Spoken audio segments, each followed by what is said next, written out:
Happy Friday, everybody, and welcome into College Football Kickoff Live. That is Alex Dono from Locked On Canes. That is Kenton Gibbs of Locked On ACC and Locked On Wolfpack. And thank you for making College Football Kickoff your lunchtime listen every single Friday. Guys, I don't know if you saw this, but Ryan Day got rightfully emotional when an 86-year-old man said, "I think Ohio State is going to lose." Kenton Gibbs, what a touching moment with Ryan Day and America. You know, let me tell you something. The only time you should be getting mad at what an 86-year-old is saying in today's day and age is when they're in Congress. That's it. That is all. What are we doing here, Ryan Day? Stop me. That's why he called you soft. That right there is why he called your team soft. You sat there and got emotional. We showed you, didn't we? Lou Holtz, we beat you. We did it. Ryan, stop it. Knock it off. Great win. Great win. Great. Put your program squarely in playoff contention. But stop being a whiny little baby about the thing, brother. Yeah, Dono, I couldn't believe the first thing he said post game was, I want to know where Lou Holtz is. By the way, it's like 10:30 p.m. Lou Holtz has been asleep for hours. What are we doing here, Dono? I didn't think it was possible to take something Lou Holtz says this seriously in 2023, especially knowing Holtz's ties to Notre Dame. So the biases are clear. So I guess for Ryan Day, you've got to dig pretty deep to find motivational material. And, you know, with Day going on and on about how physical his team was, well, you know what also helped you win that game? Notre Dame having 10 men on the field for the most important downs at the end of that game defensively.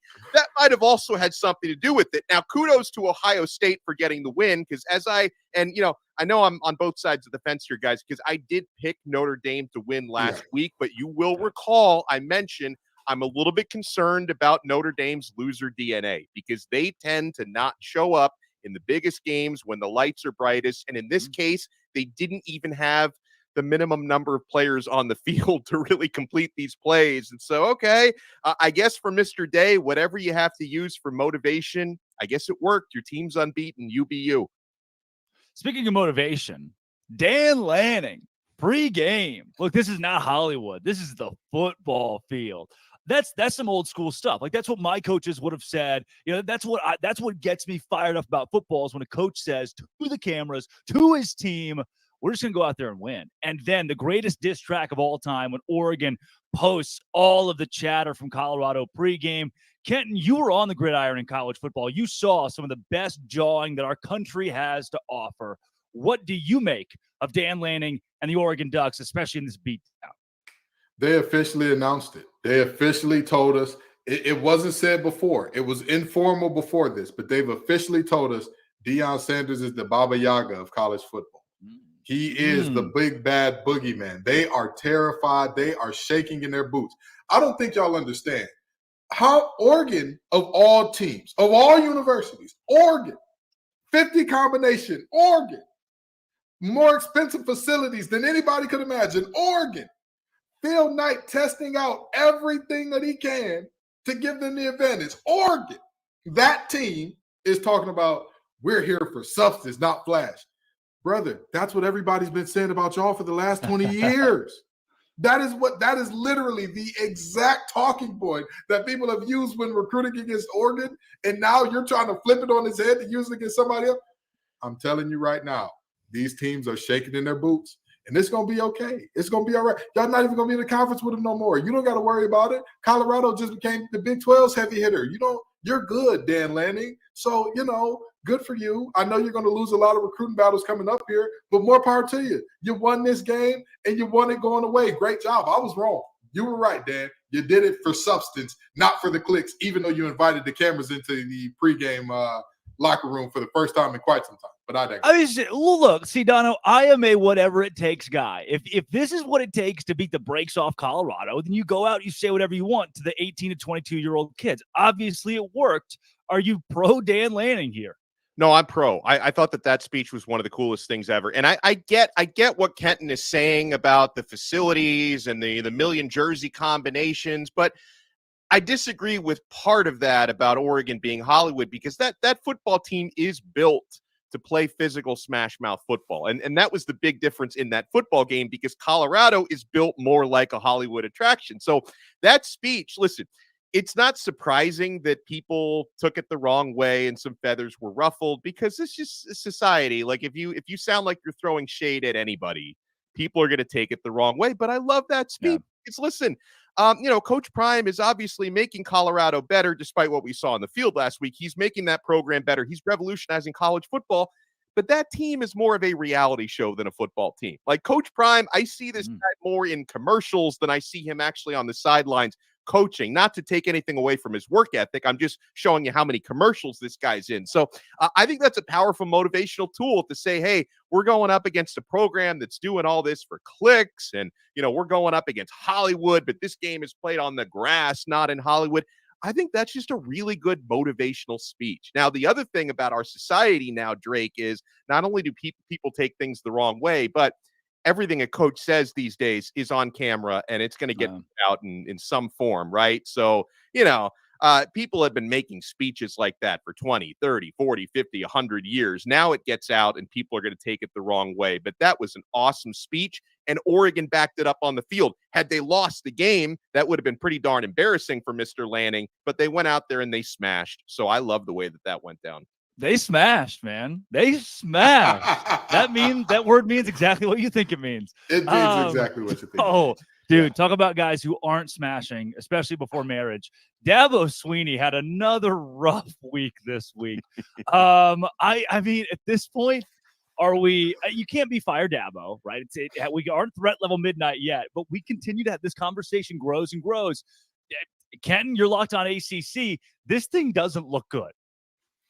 Mr. Garrett Riley, come on in the room. Brother, you're on fraud watch. You're on fraud watch. You're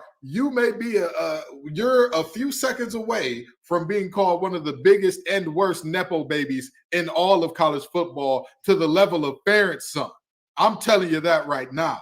You have that giant behemoth of a back listed at 235, looks like a healthy 245 to 250 in Phil Maffa.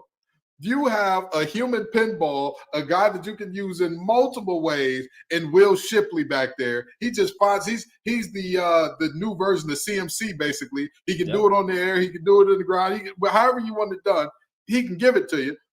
And yet, on 3rd and 1, you put your quarterback in position to throw a screen. You're on fraud watch. Fake watch Buster is about to pull out the diamond tester, brother, because you're looking bad. You're looking real funny in the light. But not only that, Clemson's defensive front is a very interesting group. They're not looking like the Clemson front of old. You're used to, I've always said this about Clemson. They always have at least 2 guys that are dominant, they have their way up front. And this year, it just hasn't happened. Xavier Thomas has come on and been a revelation. He's looked amazing so far this year. And then you're thinking, well, if he looks amazing, Tyler Davis is going to look great. And Tyler Davis, we about to put out an APB. We about to put out a bolo. Be on the lookout because we need to go see you, Tyler. Come on. We need you, brother. If Clemson is to dig themselves out of this hole, because fun fact about Clemson right now, although they are 2-2, their 2 losses are both conference losses. They're at the bottom of the conference with Boston College. Yeah. If they're to pull themselves out of this hole, Tyler has to show up at a high level, because when he shows up, it takes the pressure off of Jeremiah Trotter Jr., off of Barrett Carter, off of that secondary that we just saw one of their top corners go down and all that. And the defensive coordinator over there has to answer some questions as well, because they stopped the run effectively all game. And you don't want to go too high in one of the biggest situations in the game after your starting corner goes down, when you've got 2 receivers that are averaging 6'5" and a half. Yeah. And when your corner gets dunked on, what do y'all say? Well, he just made a great play. No, you idiot. You left a corner that was a backup on an island with Keon Coleman, and you get what you get. Sorry to go on that monologue, but it just had to be said. Oh, yeah. There are multiple coaches for Clemson that y'all are on fraudulent. Right. We're hearing and you gave the examples of the athletes. Dono, when you sit here, do you put it on the coordinators, on Dabo Swinney, on the NIL, on the portal? I mean, where do we go? Where's the root of this issue? Because something obviously is not going right at Clemson. Well, all of the above, and also pretty dreadful in-game coaching decisions, because like Kenton was talking about, the play calling and the clock management down the stretch of that game was awful. I mean, I have to give a certain amount of credit to Florida State because good teams find ways to win. And I'm a firm believer of you make your own luck. And part of winning a football game is your coaches making less mistakes than the others. So I have to give credit to Florida State. But at the same time, Clemson, they snatched defeat from the jaws of victory in that game. That should not have been an L. They were just purely physically, for most of that game, the better team out there on that day at home, and they couldn't get it done. And I want to pick up on something that Kenton was talking about with coaches on fraud alert. And I want to talk a little bit about Garrett Riley, okay? Guys, we used to always talk about the Madden curse. I'm not sure if Drake is even old enough to remember when the Madden curse was What's really Madden? a thing. I don't. But we all know Madden, after? but the Madden curse hasn't been a thing for a while. The new curse, I think, is the Broyles curse. So this Broyles award, it's given out, this award, annually to the top assistant in college football. And as you can imagine, a lot of Broyles Award winners, they get jobs elsewhere, whether it's a move to be a coordinator somewhere else or a head coach. So these last couple of years, I'm tracking this Broyles Award, and I know this all well and good because, a couple of years ago, the team I cover, Miami, went and hired the Broyles Award-winning at the time offensive coordinator in Josh Gaddis from Michigan. It was an unmitigating disaster. I don't know how this guy, I guess Jim Harbaugh was the one calling the shots up there when he was at Michigan, and that didn't work out. Garrett Riley last year wins the Broyles Award, and it's certainly not paying dividends at Clemson. So I'm going to start even tracking deeper years on this Broyles because that might be the new curse. It's not about Madden anymore. It's the Broyles curse. Frank Broyles, 1964 national championship head coach at the University of Arkansas, who played on that team, who was the starting center on that team. Jerry Jones. Yeah. Unbelievable college. But look, this is proof that guys can just sit around and say names for hours on end, and it's the most fun game. Speaking of fun games, the biggest game of the week, the funnest game of the week, Ole Miss, LSU this week on the gridiron in our biggest game of the week. Let's bring in Stephen Willis with Lockdown Ole Miss.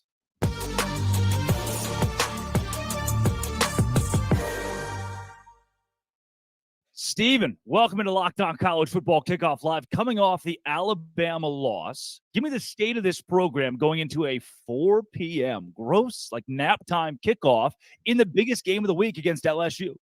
Listen, we went into Alabama, and everybody talked about how Ole Miss had a real chance to win this game. And the first half of that game, it played out to where Ole Miss did have a chance in that game. And the defense played fantastic. But this is what we found out Saturday. Nick Saban's in Lane Kiffin's head. And the second quarter of that game was almost coaching malpractice. And as it got on and Alabama was still in the game and Ole Miss was up 7-6 at halftime, and you're like, well, we kind of know where this could go. And then sure thing, they kick a field goal. They make a big play where Jalen Milroe gets absolutely drilled and complete a touchdown pass. And it turns into like He-Man, by the power of Grayskull, that type of thing. And Alabama is Alabama. And they're the team that we all expected they could be, at least for a quarter and a half.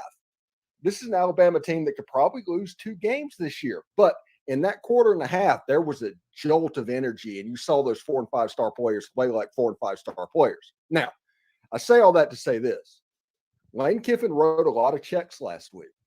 He got the fan base all juiced up. And after that game, he took a rightful amount of criticism and from within the fan base. And it took a couple of days for Ole Miss fans to get over it, to move on.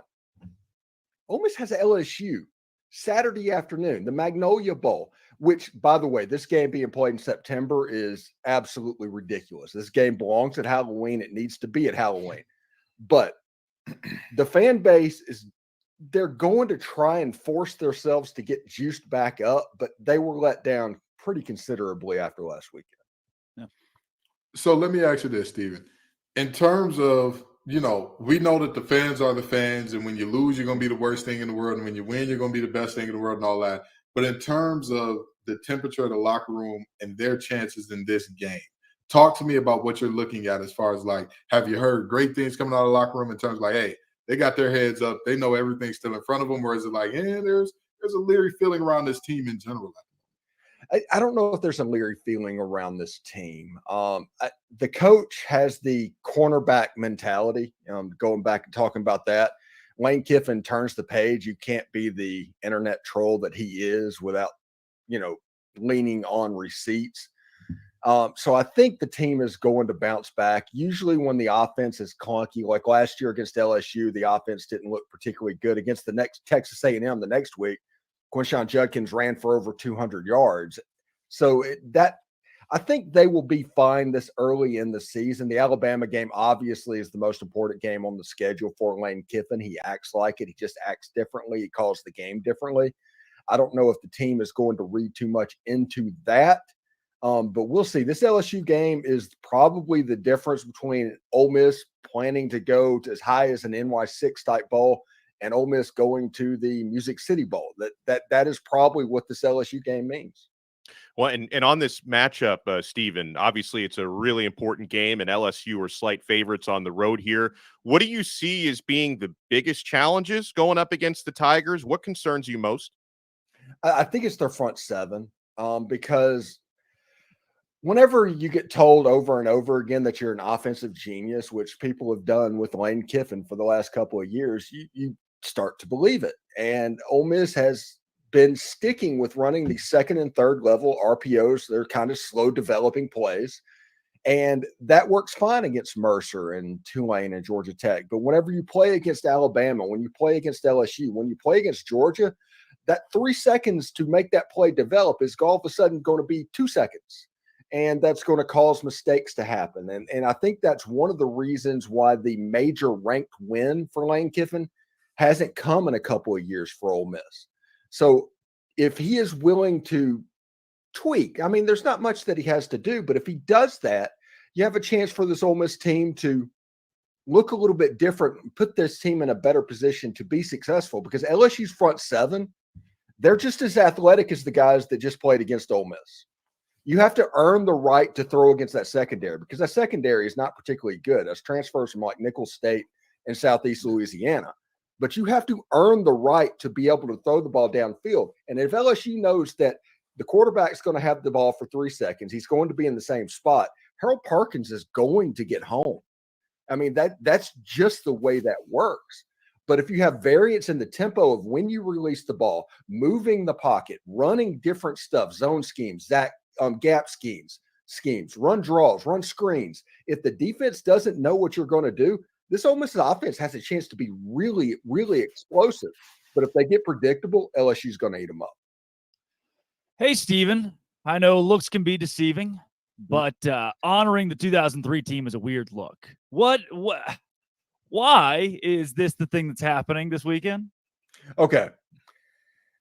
Ole Miss was talking whenever they refer to this team as a Western Division champion.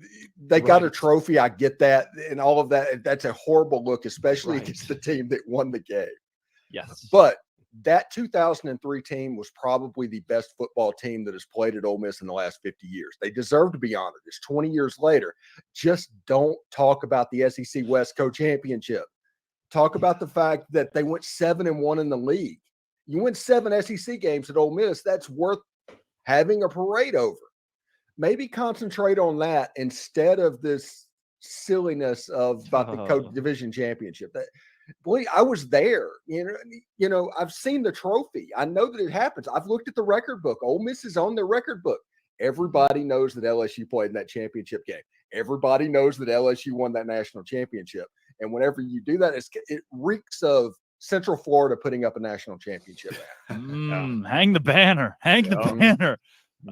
Ole Miss, co-West Division champions in 2003. Let's throw them a parade this weekend. That's Stephen Willis of Locked On Ole Miss. He's got the LSU Tigers this week. Stephen, thanks for joining Locked On College Football Kickoff Live.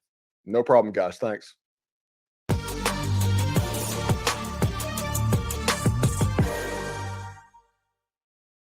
We got plenty coming up here on Locked On College Football Kickoff Live, from interviews to Conference Confidential, the best bets in college football this week. Coming up soon, we also take you to Locked On Ducks. Spencer McLaughlin, talk playoffs with him. But first, Dono. You don't have to choose between better hair growth and your health. Nutrafol provides a whole body health approach for men that promotes healthier hair, no drugs, no compromises, just better hair, guys. Go to Nutrafol.com/men to take their health wellness quiz. Identify causes of your hair thinning, and Nutrafol will give you a personalized plan for better hair health through whole body wellness. Nutrafol supports healthy hair growth from within by targeting root causes of thinning, such as stress. We all have that. Hormones, environment, nutrition, lifestyle, and metabolism through whole body health. Take the first step to visibly thicker hair and healthier hair. For a limited time, Nutrafol is offering our listeners $10 off your first month subscription and free shipping when you go to Nutrafol.com/men and enter the promo code LockedOnCollege. Find out why over 4,000 healthcare professionals recommend Nutrafol for healthier hair. Nutrafol.com/men, spelled Nutrafol.com/men, and enter promo code LockedOnCollege. That's Nutrafol.com/men, promo code LockedOnCollege. All right, guys, let's take you to Spencer McLaughlin of Locked On Ducks as we talk playoff hopefuls.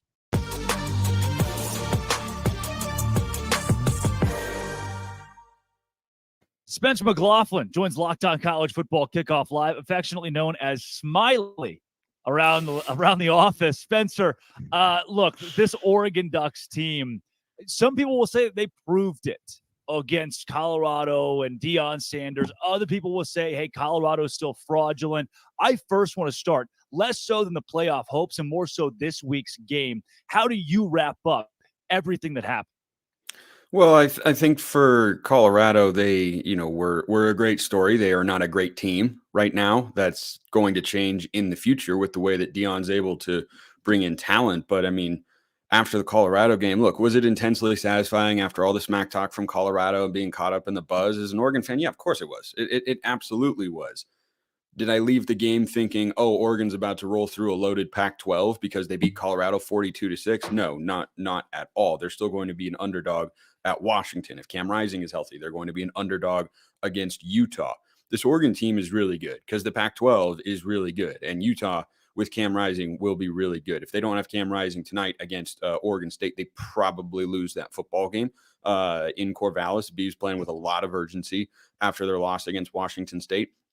But I think that when you look at what Oregon's capable of, yeah, at their peak, they could make the college football playoff, but they have to get through Utah, Washington, USC, Oregon State, and the Pac-12 championship game. And I've, held the belief from before the season that the Pac-12 was going to miss the playoff again because I think there are a bunch of really good teams in the conference. I don't know that there's a dominant team in the conference. I think Washington's been the most impressive through 4 weeks so far. But if I told you guys right now, hey, Washington's going to lose to Oregon or Utah at home and USC on the road, is that a hot take? Is that a surprising thing to anyone? Is that out of the realm of possibility? No. I mean, you look at USC. Would it surprise anyone if they lost to Utah again? No, I've seen that story before. What if they lost at Oregon? Yeah, they could do that. And then these teams are going to match up in some form or fashion again in the Pac-12 championship game. So I like where Oregon's at. I think their defense is vastly improved from a season ago, and the offense looks to be just kind of rinse and repeat from what they were last year. They're one of the best offenses statistically in the country right now. And when they have everything firing, yeah, they can be the best team in the Pac-12. But guess what? So can USC. So can Washington. So can Utah. And heck, we don't know what Washington State's ceiling is, but I think their floor is a lot higher than a lot of people thought. And the Cougs are not a team that are to be messed around with right now. So I want to ask you this, Spencer, and trust me, it's not going to be about your beautiful smile, which that really was the first time that we saw it. We got another one. We got a two for today. Yes. That's beautiful. But in terms of this Oregon team, and you say like, hey, they're good, but they're not quite world beaters. What is the one thing that concerns you to say like, if a team is to beat us, they'll have to exploit this thing? What does that look like? It's still the defense. The defense has faced a couple of, I think, solid tests in Texas Tech on the road and Colorado at home. They could not have played better against the Buffs. That's a unit who they are superior than in the trenches. The defensive line just mauled Colorado. It was not a fair fight. What does the defense do against USC and Washington, where it is going to be a fair fight? I still expect the defensive line to have some modicum of success in those two matchups, but it's going to be different. The secondary was dominant, but Washington and USC have better passing attacks. And I think that with Washington State as well, it's kind of comparable to the Colorado offense from a quarterback and receiver caliber standpoint that they went up against without Travis Hunter on the other side of things. And I think there's just an element of unknown in that sense. Now, if Oregon is a good enough defense to, let's say go 12-1 and win the Pac-12, this is what the defense for the most part would have looked like so far. But they're still trying to clean up the penalty problem. They're averaging 75 penalty yards a game right now. And if you do that at Washington, if you do that at Utah, if you do that against USC, or heck, against Washington State or Oregon State, that might be one too many extra opportunities and could cost you a football game. Like if Oregon has 70 more penalty yards at Washington, I don't know how they win the football game. That'd be pretty darn tough. They escaped against Texas Tech.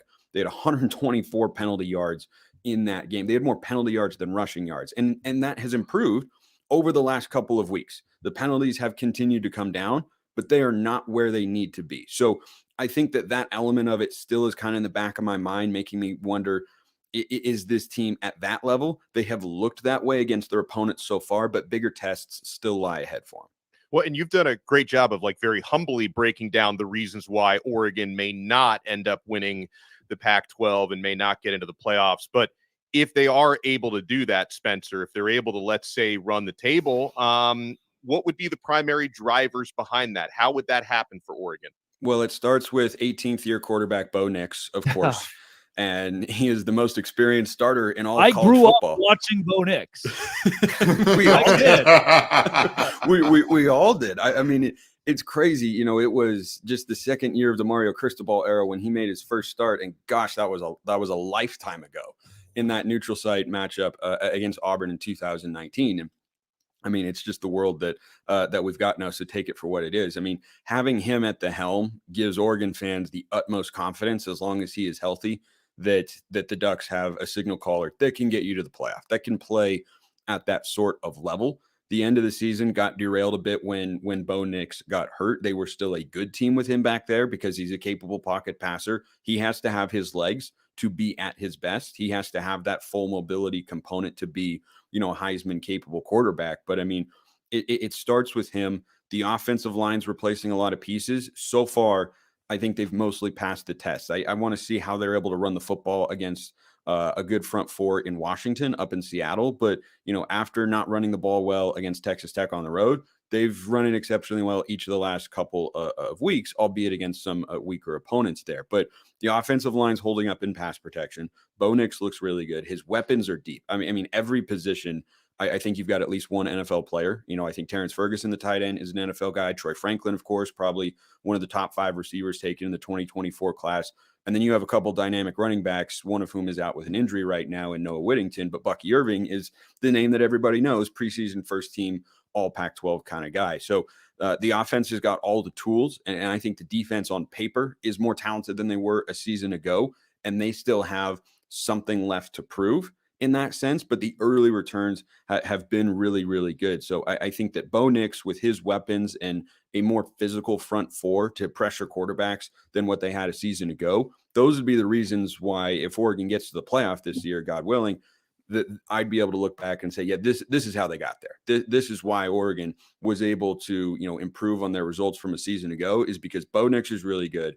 They've got him a bunch of weapons, and the front four is much stronger than a season ago. Spencer, maybe most importantly, before we get you out of here, who does Southern Utah have this week? Southern Utah has got number 25, Central Arkansas, 6 p.m. Mountain Time at the Eccles Coliseum on ESPN Plus. I'll be on the call for that. And they're going for their first ranked win since 2018. So the Bears are coming to town to take on the Thunderbirds. This should be an electric one Saturday night at Eccles. My mom and dad's alma mater, the University of Central Arkansas, might I add. That's really, is it really? Locked on Pac-12, Locked on Ducks. Spencer, thanks for joining Locked on College Football Kickoff Live. Appreciate it, guys. Have a good one.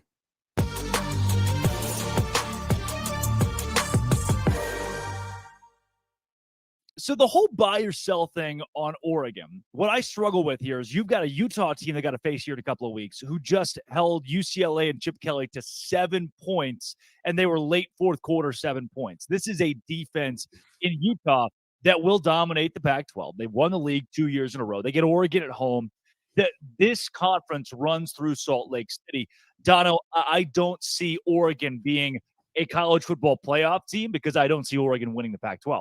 Well, right. And the second half of that Utah conversation is they've already been dominating with their defense. And at some point, whether it's tonight or in the near future, their star quarterback, Cam Rising, is going to be back, which should elevate their offense because obviously, the offense was underwhelming against UCLA, but they didn't have to be any better than that because they had a pick 6 in the game and the defense was completely dominant. So I would figure when it comes to trending higher and higher, Utah would be the team to do that. Not only, as Spencer kind of touched on, Utah's had Oregon's number in recent years. So none of that bodes well for the Oregon Ducks in comparison, but I do still see Oregon as a really, really, really, really good team.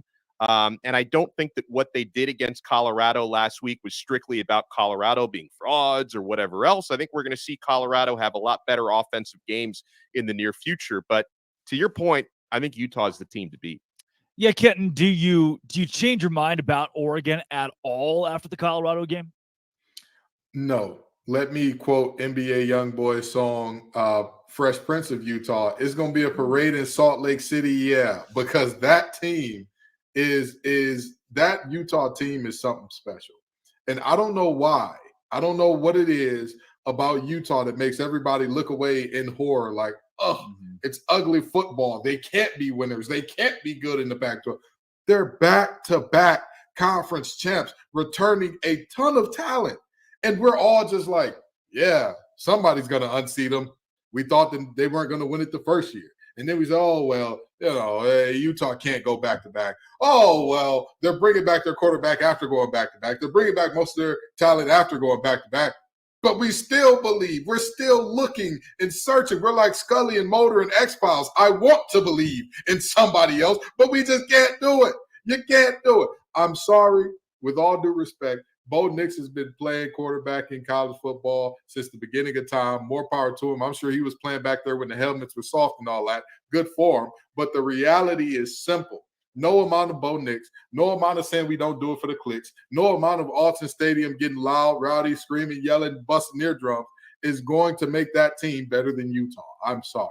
Well, and let me add something else in, because I'm sure there's probably people watching this and listening to this and like, well, how come they're not bringing up USC? I mean, they've got the reigning Heisman Trophy winner and Lincoln Riley. Like, to me, I don't quite put USC in that conversation either, because I don't think they have the defense that they're going to need to have to win the Pac-12. So I'm not ignoring them. I'm not sleeping on them, but I don't think they're above Utah in the pecking order either, as we saw in last year's proceedings.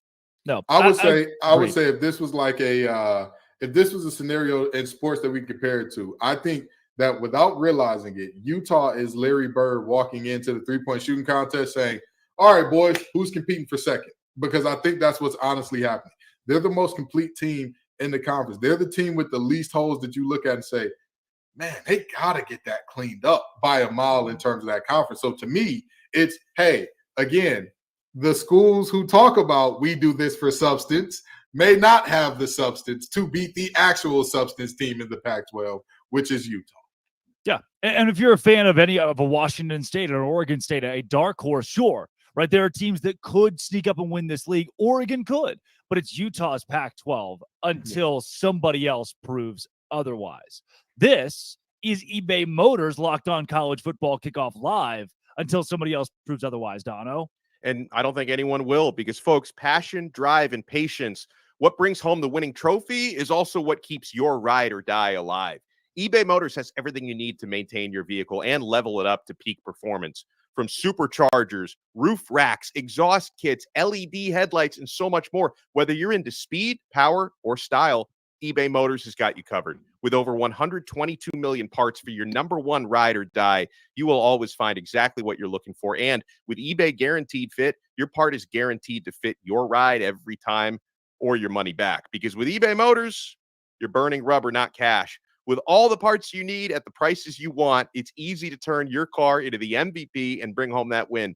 Keep your ride or die alive at ebay.com/motors. eBay Guaranteed Fit, only available to U.S. customers, eligible items only, and exclusions apply. 1 second, guys. I'm getting a hotel phone call. Sounds like it's time to go around the country as we do our first Conference Confidential. We start with the Big Ten. Take it away, Craig Sheeman.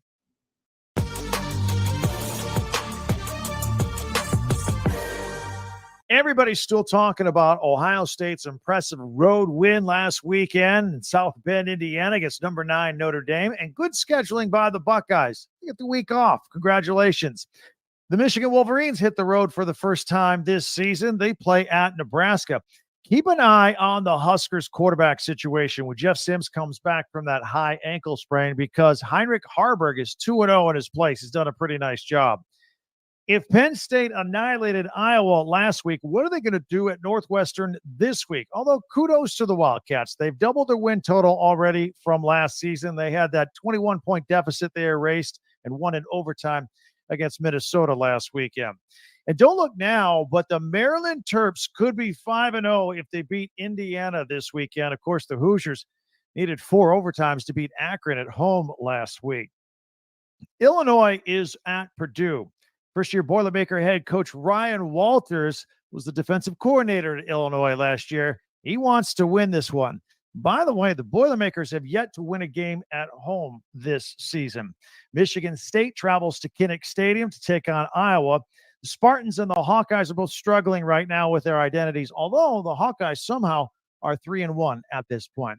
2 non-conference games, Wagner at Rutgers and Louisiana at Minnesota, round out the schedule around the conference this week.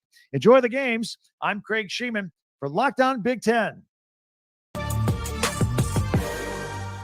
5 games on the slate in week 5 for the Pac-12, and the best one comes on Friday night in Corvallis. Spencer McLaughlin here for Locked On Pac-12. Oregon State goes back home, which is where they need to be right now after the loss they took in Pullman on Saturday, in which their defense allowed Cam Ward to go for over 400 yards. He threw 6 incompletions, accounted for 5 total touchdowns. It was not an inspiring effort from Oregon State's defense, which has been a staple of that team the last couple of years. They might be taking on Utah backup quarterback Nate Johnson again on Friday night for the Utes. Offensively, we might see him on the field, and that's an opportunity for the Oregon State defense to rebound. And it's not overstating things to say Oregon State's goals are within reach, but on the line this Friday against Utah. If they want to reach the Pac-12 championship game for the first time in program history, they have to win this football game. No ifs, ands, or buts about it. Asking a team to go 7-0 just to have a chance to get into the conference title game is not reasonable with the way the Pac-12 has looked as the best conference and the deepest conference in America right now. Colorado goes to USC this week. USC is going to win that game pretty comfortably, I imagine. The question is, what does Colorado look like coming back home off of the blowout loss last week against Oregon? But Utah and Oregon State, that's the headline game on Friday night. No Cam Rising once again. DJ Uiagalelei completed just 50% of his passes against Washington State on the road. Can he be better against the Utes defense, which has looked like the best in the conference through 4 weeks so far? The Utes are 4-0, and they played their closest game of the year last week at home against UCLA, but they have to do it on the road against an Oregon State team that is 13-1 at Reser Stadium over the last couple of seasons. Those are the headline games. Don't sleep on Arizona and Washington. The Huskies have been blowing everybody out all the time. Are they going to do it again? They're 18-point favorites on the road in Tucson against a sneaky and quiet 3-1 Arizona football team right now. That's it for week 5. Tune into Locked On Pac-12 on YouTube or wherever you listen to your podcasts. Dave Schultz with your week 5 Sun Belt preview. Bunch of good ball games, including the Raging Cajuns going to Minnesota, and this will be all about the rushing attack. Minnesota's going to rush for 191 yards a ball game. Can the Cajuns slow down that big offensive line? Cajuns are rushing for a bunch of yards. Can they run it against Minnesota's big defensive line? Zion Chris getting his first start as quarterback on the road for the Cajuns. You also have Georgia State, undefeated Panthers hosting Troy. Georgia State looking to go 5-0 for the first time in program history. Troy coming off a big win against Western Kentucky as they evened up their record at 2-2. Georgia Southern hosting Coastal Carolina. Is this the last stand for the Chanticleers as they would fall to 2-3 with a loss to Georgia Southern, who's also coming off a nice bounce back win. Davis Brin, 4 touchdown passes at Ball State. But the big ball game in the conference is South Alabama off to JMU. South Alabama predicted to finish second in the West. JMU first in the East. And JMU with 3 very close victories. They're 4-0. They've kind of looked the part where South Alabama just hasn't. Outside of their victory against Oklahoma State, they have just not played very well. And it's going to be South Alabama's running game, 180 yards per ball game against JMU's rush defense, giving up 42 yards per ball game. They are susceptible to the pass, but that's only because nobody's been able to run against them. JMU was a 5.5-point favorite. It's down to 3. I think JMU wins this ball game because South Alabama just hasn't shown they can play consistent football this season. Please tune in to Locked On Sunbelt for your Week 5 Sunbelt recap. Enjoy the football, everybody. That was Conference Confidential back here on College Football Kickoff Live. Guys, let's talk some booms and some busts. What we learned based on last weekend's games. And I got to tell you, if I'm looking at a team that has boomed right now, it has to be the Utah Utes. Because now, look, the experiment is over. Can Utah win without an offense? And the answer is yes. Hypothesis confirmed. Without Cam Rising, without a couple of other stars, their big tight end, big pass catcher has also been out for the last few weeks. They haven't needed the offense. They have still won games defensively, holding teams to their worst offensive outputs on the year. Utah at 4-0, having just won again, this time against a top 25 UCLA team, holding them to just 7 points. Give me the Utes as a boom. Kenton, let's go to you next. I mean, y'all already know who my boom is going to be. I've told y'all about him all along. I've said that Dabo needs to call this man and be standing outside his house in Norman saying, baby, come back. You can blame it all on me. Very simply, the Oklahoma Sooners. Dude, how, Ken? They won by 14 against Cincinnati. They only scored 20 points. How is this? I hear you. I hear all those things. But also, that Cincinnati team is better than we're giving them credit for. Number one. I agree with that. But why? What do you mean, but why? Why is they beat a bad Pitt team? They lost to Miami of Ohio. So here's why I say that Cincinnati team is better than they're getting their credit for. Number one, we're looking at year one under Satterfield. Number two, we all know if there's anything to know about Satterfield's teams, there will be inconsistency. They will not play at their highest level every week. That is a guarantee if Scott Satterfield is your head coach. They will reach the highest of highs, and then next week have you out there like, is this a JV team? Yeah. Did we not? Are these guys not on scholarship? What happened? That's something that we know about that team. But the fact of the matter is, handling business in games where you should handle business is something that I value a lot. I don't care what anybody says. I don't care how anybody cuts it and slices it. That is why I don't do rankings up until week 4, because for me personally, it's meaningful to me if a team is handling business and not playing around with their food because somebody else is going to eat it in these early weeks. And to me, Oklahoma has done that again and again and again, including a game where many people, not going to say any names or point to any beautiful heads of hair on this show, me and Dono are bald, so I don't know whose head of hair we're talking about, narrows it down there. Predicted them to be upset. Oklahoma, Boomer Sooner, that's my boom, baby. Kenton, booming with OU and Brent Venables, the skeleton man. Alex Dono, who's your boom this week? I was tempted to go with Oregon, but at a certain point, I would just be piling on Colorado. So I'm going to give my boom to a team that maybe not so quietly anymore has just been dominating the season so far, 4-0, number 7 in the country, and that's the Penn State Nittany Lions. Now, this wasn't a game that they were supposed to lose, but still, they shut out a quote-unquote ranked opponent last week. They shut out 24th ranked Iowa 31-0. You start to hear now talks about their defensive coordinator, Manny Diaz. Is he becoming, a head coach candidate in the upcoming cycle? And yes, I know Iowa's got that nepotism offense under Brian Ferentz, and they can't score on anybody, but 31-0 win for Penn State. They have handled their business and beyond to this point. That team is absolutely booming, and I'm curious to see if they can, keep themselves in that conversation come college football playoff time, because obviously they've got tough opponents in a tough conference they need to win first. We've talked about how Oregon, that was a smash. Colorado, bust. Let's go to the bust conversation. Kenton Gibbs. First of all, let's start here. Drake Toll's wordplay, right? The Drake Toll's innuendos, always a boom. Always a boom. I don't care what anybody says. They are a boom from now until the end of time. But in terms of teams that I'm looking at, and I'm saying, hey, this is bad. This is really, really bad. I hate to have to say this, and I really don't want to do this because you know what? Let me stop lying to myself. Let me stop lying. I'm enjoying this a lot. The downfall of Clemson got me wearing suits. It got me wearing suits. Listen, I'm not gonna wear a suit to my wedding. You understand? I'm gonna go Bill Belichick at my wedding.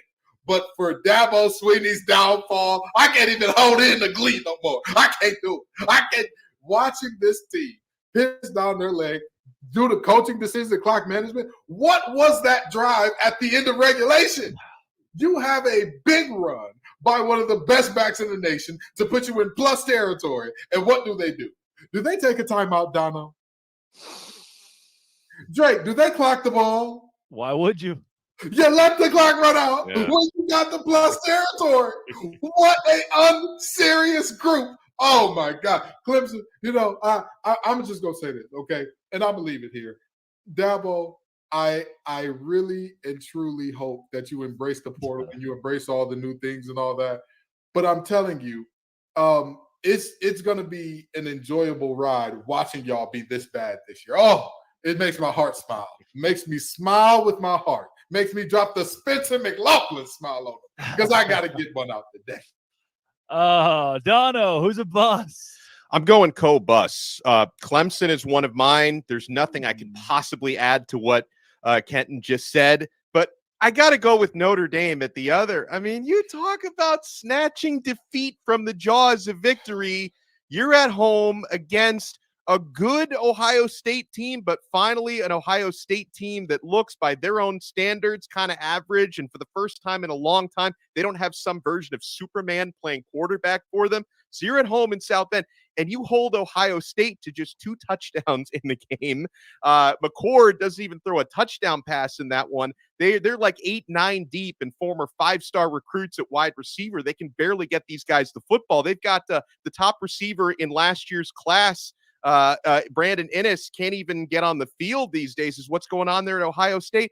And then you've got 10 men on the field on defense for the most important final 2 plays in the game. So listen, again, I said this about Florida State earlier. You got to give credit where credit is due. You make your own luck. Good teams find ways to win. But at the same time, how do you give that game away? I've got to go with Notre Dame as a bust. Wow. Mine comes out of the Big 12 this week because this team, they were not supposed to be great this year, but they have I'll say legendary head coach because you're going to look back and say, oh yeah, he was at the same place for a million years. That's Mike Gundy at Oklahoma State. Every 3 or 4 years, you have the same conversation of, is it time to fire Mike Gundy? His team is 2-2 with a 33-7 loss to South Alabama. And then a loss to an Iowa State team that has losses to Ohio, where they put up 10-7 to Ohio.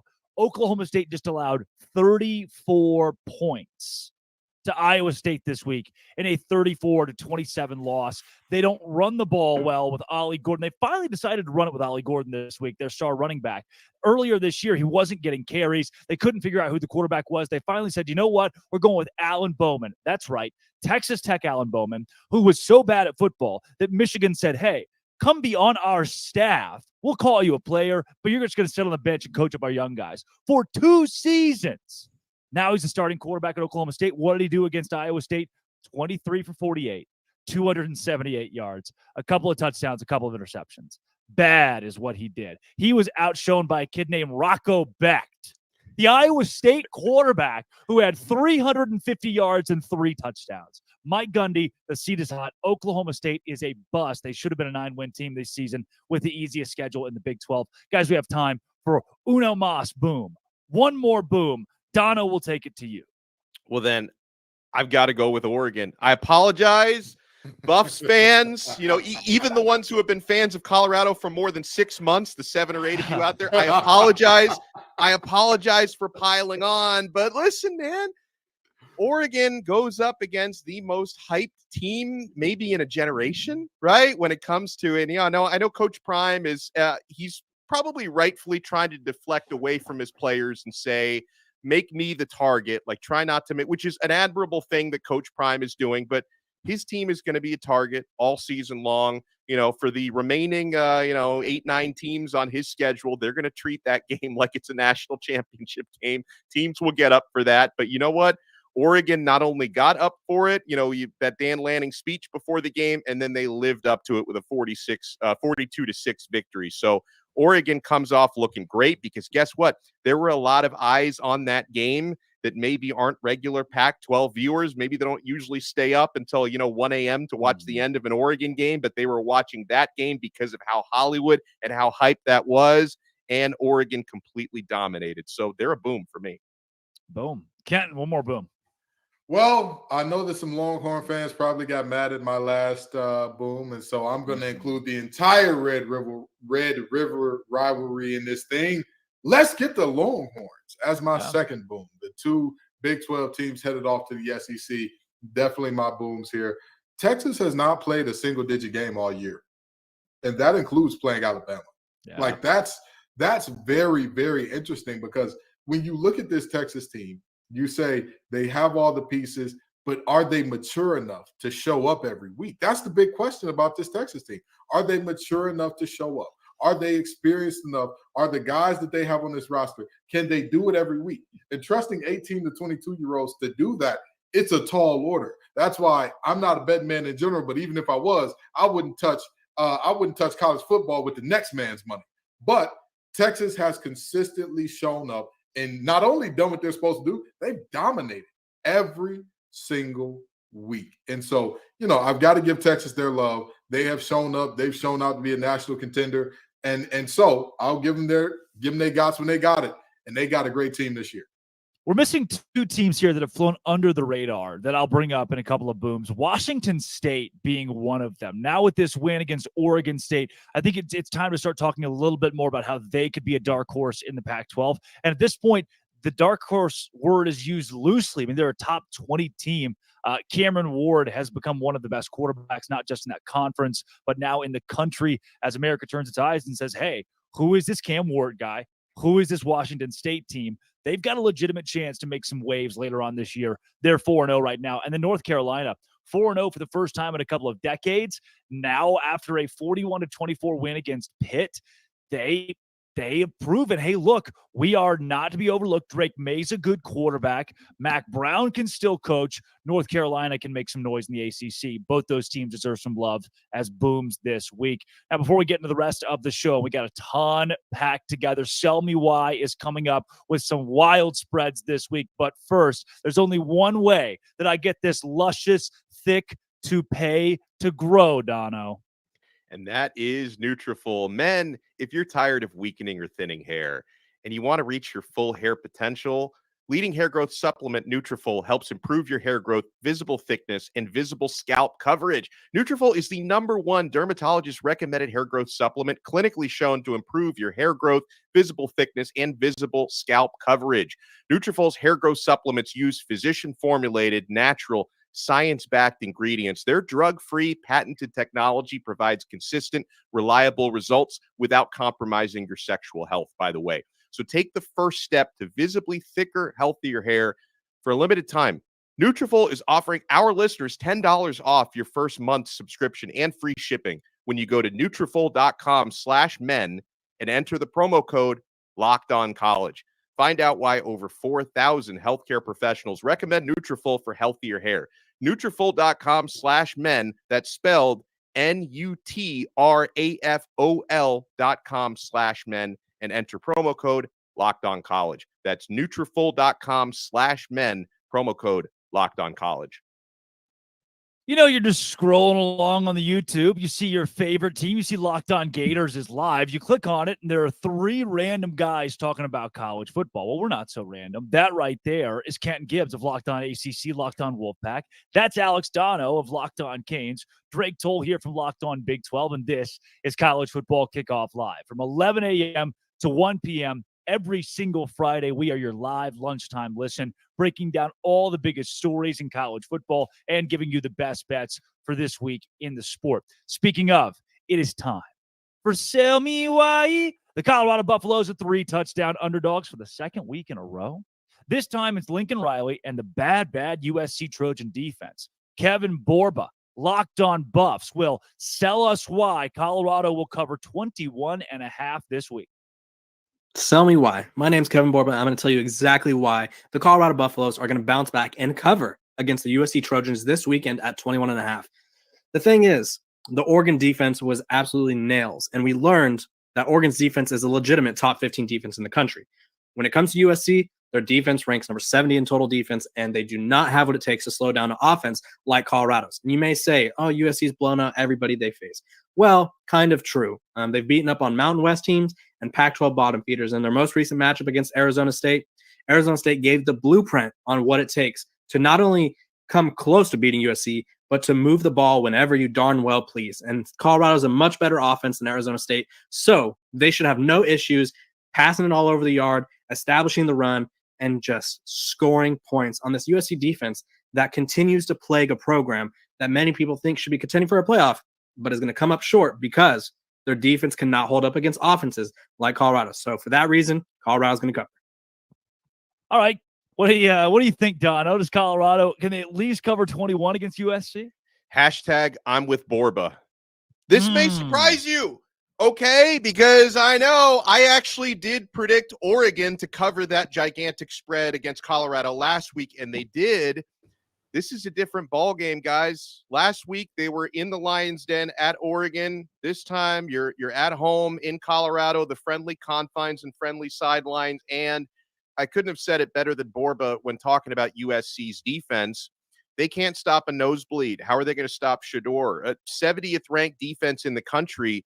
This is going to be a high-scoring football game. Now, I'm not, completely on the Buffs bandwagon to the point where I'm picking them to win the game outright. I'm not. I think USC is overall the better team, and they should be able to win this one. But they're not going to win it by 3 touchdowns. This is going to be a high-scoring game, and I think it's going to be one of those situations, Drake, where, I don't know if moral victories exist for a team that got this much preseason hype, but I think this is going to be the type of game where Colorado is going to be competitive enough where people are going to come out of this one saying, you know what?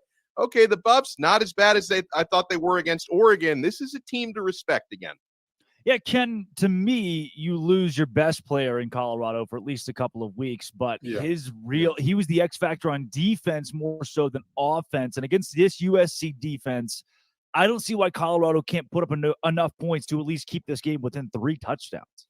So here's the thing. I said that Colorado's ceiling was about 6 wins. I'm still holding firm to that. However, covering 3 touchdowns and winning outright are 2 entirely different things. I for sure have Colorado covering. And this is the reason why, if nothing else. The reality of this is all of the talk, all of the casuals, all of the people who, Deion's going to win it all. They're going to win it all this year. Those folks don't matter, but they felt like they mattered up until last game. Now Deion and his staff could truly go in. The players talked about the self-scout that they did, where they truly went in and said, hey, this is what we're good at. This is what we're bad at. This is what other teams have seen and all that. And it's hard to tell a player, hey, you need to get your fundamentals down in terms of your first step in your hand placement when you just came off one of the biggest upsets in modern sports history in a 1-win team from last year beating a playoff team from last year. It's tough to tell a kid to get that together. You know, when it's easy to tell a kid your first step has to get better? When you just got your dome split in front of national TV. When another coach has talked all this high cash stuff about your team. I got to make sure we keep our clean rate here. I almost lost it. But when another coach has talked cash money about you and they backed it up, that's when you can tell a guy, you have to do the little things right. I think that Colorado will do the little things right enough to keep this game within 21. I don't think they have the horses in the stable to win, but they got enough to keep within 3 touchdowns. Well, one game that is way less than 3 touchdowns. This one's a nail biter. Florida favored by 1.5. Billy Napier, still the head coach. They are favorites heading into Lexington, Kentucky to take on the 4-0 undefeated Kentucky Wildcats. Here's Brandon Olson of Locked On Gators to sell us why the Gators will cover 1.5. There have been just 2 games since the Florida Gators hired Billy Napier to be their head coach in which they went in as underdogs and did not cover the spread. First one was in the Las Vegas Bowl against Oregon State last year, where Florida had a backup quarterback and many backups throughout. And the second one was week 1 of this year against the Utah Utes, where Florida did not show up to play. And granted, there's a lot of doubt coming from that. And then Florida since then has shown up when they've needed to show up. They manhandled Tennessee. There's a Florida Gators offense that the run game has been found since that Utah game, and a Kentucky defense that has 41 missed tackles so far on the season, whilst playing teams like Ball State and Akron. So Trevor Etienne and Montrell Johnson should have a lot of fun in this one. And for Florida's passing attack, you keep the ball short and you pick up yards after the catch. That's what you've been built to do, and that's what you've done. So Kentucky's defense, if they don't clean up significantly, they're going to run into some issues, and Kentucky's defense has been forcing takeaways. Florida has 1 interception on the year. That's it. And it was a ball that hit the receiver in the chest and popped up. So this is a Florida team that doesn't turn the ball over, and a Kentucky team that has needed those turnovers to walk away with victories here. It's a Mickey Mouse 4-0 Kentucky team, and the spread opened at 3.5 has been shrinking ever since. Florida might be favored by the time that we get to this game and kickoff at noon Eastern on Saturday. So I'm taking Florida, cover the spread without a doubt. Wow. An undefeated Kentucky team against a Florida team that we've thought would fire its head coach. Kentucky just 1.5 point dogs, it seems, here now since that video is even recorded. So what do we do with this, Dono? I think I like Kentucky here, but maybe Brandon sold me. I think I like Kentucky as well, but this is a coin flip for me. A lot of times when we do these sell me whys, I'm very firmly on one side or the other. Maybe I just want Florida to lose so we can start calling him LinkedIn Billy again or G5 Billy again. But I got to tell you, man, one of the things that I try not to do when it comes to betting on games is overreact to what happened the previous week. But, Florida, they beat the Charlotte 49ers, but they sleepwalked through that game. They only scored 1 touchdown. The rest of it was field goals against the Charlotte 49ers, who they beat 22-7. So that's not exactly a game that inspires a lot of confidence going on the road to Kentucky. So I'm trying not to overreact to that, but at the same time, it's basically a pick'em game. Like Brandon mentioned, the number has been shrinking. I'd probably bet Kentucky money line in this game is probably the way that I'd go. So he didn't quite sell me, but he gave a valiant attempt. Brandon, who is also the producer of Locked On College Football Kickoff Live and can mute any of our mics at any second. Kenton Gibbs, be careful. Kentucky or Florida? Drake, I want to ask you a question, okay? I want to make sure that there's more than just a beautiful head of hair there, that you're more than just the sex appeal of this show. Now, tell me this, Drake. Where did Devin Leary last play quarterback? Last week for the Kentucky Wildcats. Is that what you're looking for? What school was he at before Kentucky? NC State. He was at NC State. I watched the young man up close. I watched him, interviewed him, did all the good stuff, and I told myself I'm going to remove my feelings from watching him play and from any picks that I make involving him this year, even though he's gone. And we love him. We care about him dearly. We wish him the best. And I said I was going to get my feelings out of it. However, just like his Heisman campaign started off at NC State, I'm going to start it off this segment the exact same way. Devin Leary delivers. Folks, I'm sorry to tell you, Linked on Billy is going to be back. LinkedIn Billy is right around the corner. Okay? They say scared money don't make no money. Well, thank God that young man ain't in Atlantic City, because how would he get back to Gainesville with no? There it is. They muted him. Genius. Wow. Listen, I'm always going to tell the truth, even if it gets me muted, okay? The fact of the matter is simple. The Florida Gators have shown us at times they can be really good. At times they can be really mid. At times they can be really bad.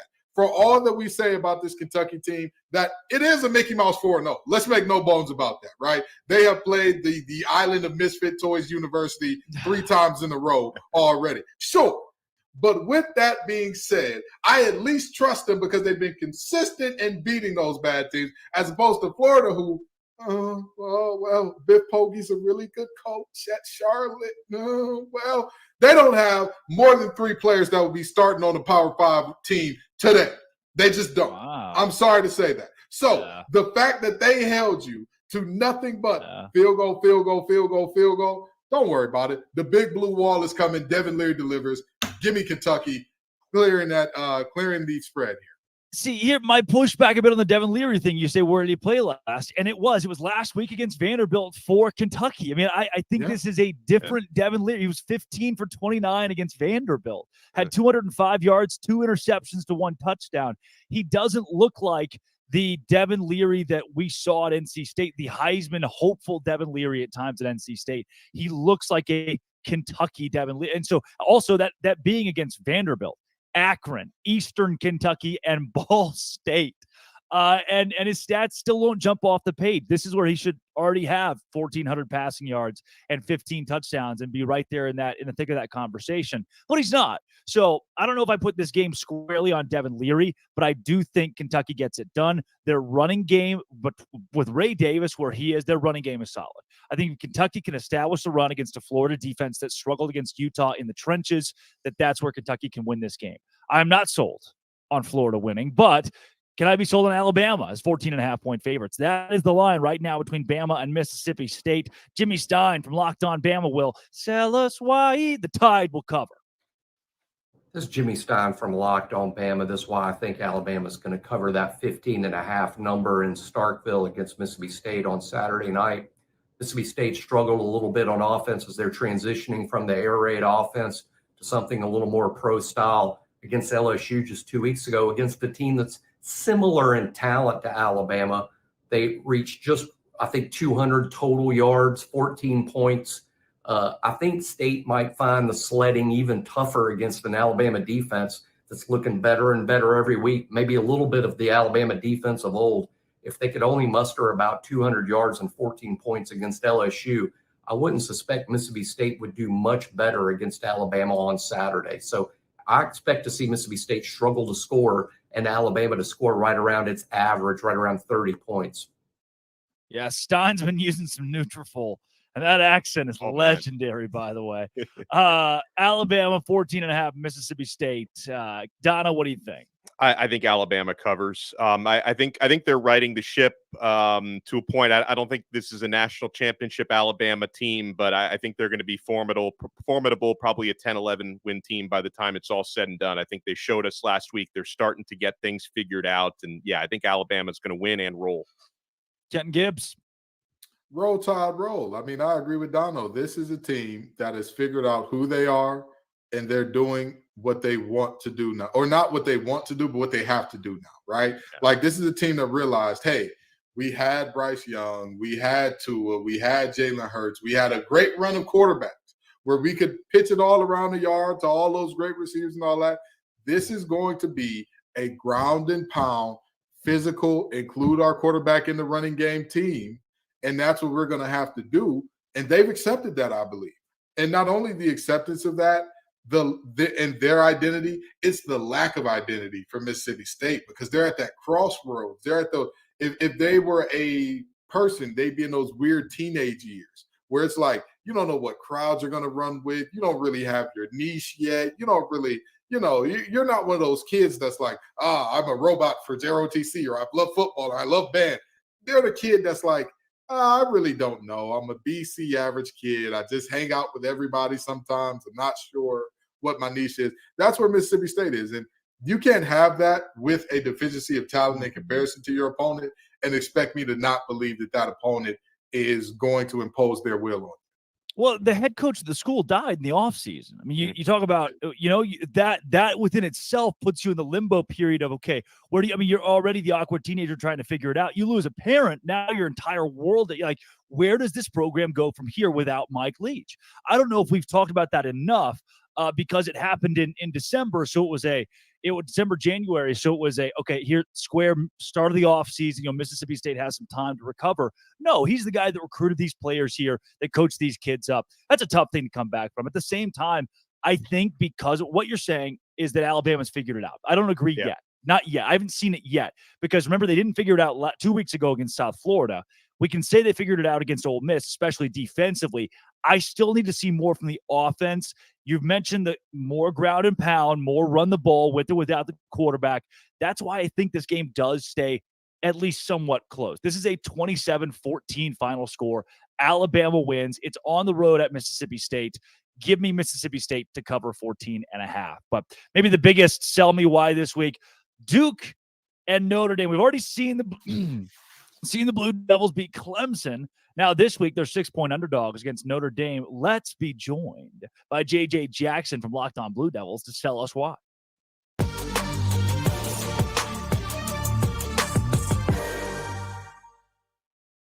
JJ Jackson, Locked On Blue Devils here on Locked On College Football Kickoff Live. JJ, you got a touchdown-ish underdog this week in the Blue Devils. Can you sell us why, please? I'd be more than happy to. Really excited for Duke football to finally be on this stage for the first time since 1994. Duke is hosting a ranked opponent as a ranked football team themselves. I mean, this is just unprecedented territory for this Duke program, celebrating that for the first time ever, Duke is hosting College Game Day on Saturday. And yet Mike Elko is not wanting any congratulations over that. He'd much rather get a congratulations over picking up a win against the Fighting Irish. Duke has won all 4 of their football games this season by at least 21 points, including a primetime Labor Day night win over Clemson. They've been on this stage before. The defense has delivered, giving up 7 points in 3 of the 4 games so far this season. And they've got one of the top names at quarterback that the sport has this season in Riley Leonard. A touchdown underdog, I'm all for it. I think Duke absolutely can once again shock the football world and continue the sort of love affair that we're having with the Duke football program. Yeah, Kenton, you come from Locked On ACC. Are you sold here? Oh, absolutely. And let me tell you why. First time since 94, I'm bald and I wasn't even born yet. Let's take that into consideration for a second. But no, very seriously, Notre Dame's offense showed me nothing, less than nothing last week. Less than nothing. And I talked about the NC State defense and the problems that they had, because a lot of people say, well, Notre Dame put up 45 on a really good NC State defense. If you look at many of the plays that happened, the first play out of a weather delay, they give up an 80-yard run. Well, nobody gets big runs against NC State. Not so fast, my friend. Rosas of Connecticut got a 71-yarder against them in week 1. Now, I'm sorry to tell you this. That is not the same defense that we saw from NC State in years past. But now back to Duke. This is a fun fact for you, since he dropped the 94 fun fact on us. Does anybody know how many times a offense has driven the length of the field in terms of from their minus territory or further on Duke this season, their first string defense? Anybody guess how many times they scored a touchdown in that? JJ, do you know? It hasn't been that many. I'm Zero. Yeah. Zero. That's crazy. Nobody's done That's it crazy. yet. Not a single team. The only touchdowns they've given up have either been by their backups, or it's been a team that has started in plus territory for some reason, be it off a muff punt or a great return themselves. This defense is so for real. They are so for real. And Notre Dame gave everything they had. They left it all on the field and left one guy on the sideline those last 2 plays. But they left it all on the field last week to come out of South Bend with a win. And they're walking into a Duke team that was they were chilling back, maxing and relaxing, all cool by the second half of last week. So I think that Duke has a situation where Notre Dame's strength is running the ball. Duke's strength is Dwayne Carter in that front. They get after you. They're physical. They stop the run. They have some fun. Duke is at least going to cover. Yeah, Delano, do you agree? Well, let me add some historical context to this. I'm not sure, but I don't know how much history really means in a sport where the rosters get completely overturned every 4 to 5 years. And, it's not Marcus Freeman has only been the head coach for a couple seasons now. But, this Notre Dame, they don't want to be a full football member of the ACC for, whatever financial reasons. But maybe they should have been, because they probably would have won a few ACC titles. They have that partnership with the ACC where they play 5 opponents per year. The last time Notre Dame lost a regular season game to an ACC opponent was Miami in 2017. They have run through ACC opponents like a hot knife through butter. I just want to add that context. I don't know if that means anything in this matchup, but I do. The reason why I'm scared to be sold on what JJ is saying is because of Notre Dame's defense. So, JJ, I'd like to ask you, because I am a believer in Riley Leonard. I saw him carve up my Hurricanes last season. I know this guy is the real deal. But how do you see specifically the passing offense for Duke matching up with Notre Dame's passing D? Yeah, I mean that's kind of been the question through 4 games this season for Duke, which many people wouldn't expect. Like, right, the preseason conversation is we know exactly what we're getting out of Riley Leonard at that quarterback spot.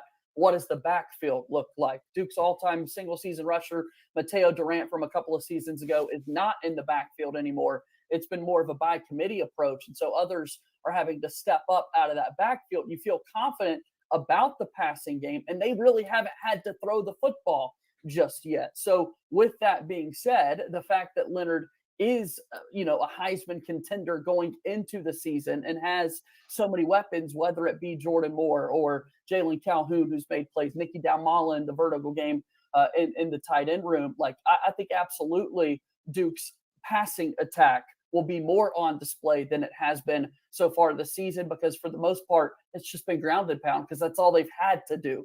That's wild to say that is all Duke has had to do so far this season, is hand the ball off. And by the way, Riley Leonard can move a little bit himself. He's the second leading rusher on this football team too. JJ, we got a comment in here from a guy named Immaculate, who was on one of the biggest hits in Locked On College football or Locked On College history this week, talking expansion. One of the great experts in college ball says that Duke has to be a top 10 team if they beat Notre Dame this week. Do you agree? Does Duke get into the 9 or 10 spot? Can they jump a few teams?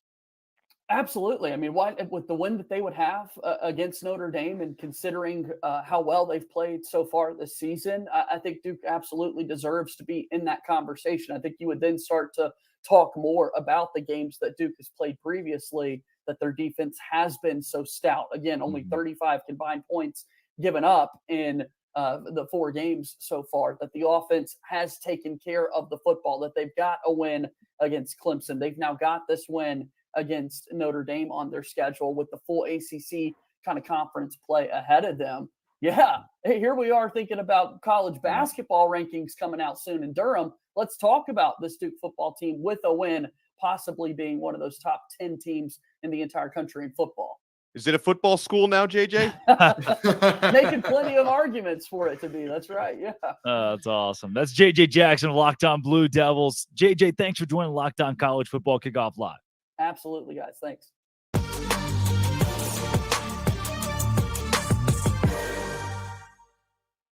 We are rolling along and headed towards our Conference Confidential Part 2. But first, Dono. Guys, eBay Motors, passion, drive, and patience. What brings home the winning trophy is also what keeps your ride or die alive. eBay Motors has everything you need to maintain your vehicle and level it up to peak performance, from superchargers, roof racks, exhaust kits, LED headlights, and more. Whether you're into speed, power, or style, eBay Motors has you covered. With over 122 million parts to fit your number one ride or die, you'll always find exactly what you're looking for. And with eBay Guaranteed Fit, your part is guaranteed to fit your ride every time or your money back. Because with eBay Motors, you're burning rubber, not cash. With all the parts you need at the prices you want, it's easy to turn your car into the MVP and bring home that win. Keep your ride or die alive at ebay.com/motors. eBay Guaranteed Fit, available only to U.S. customers, eligible items only, and exclusions apply. All right, guys, Conference Confidential Part 2 this week. Let's see what the rest of the country is up to after we checked in on some of the other big leagues earlier. Here in Part 2, we're going to pitch it to Q Drake. He teleports from the school.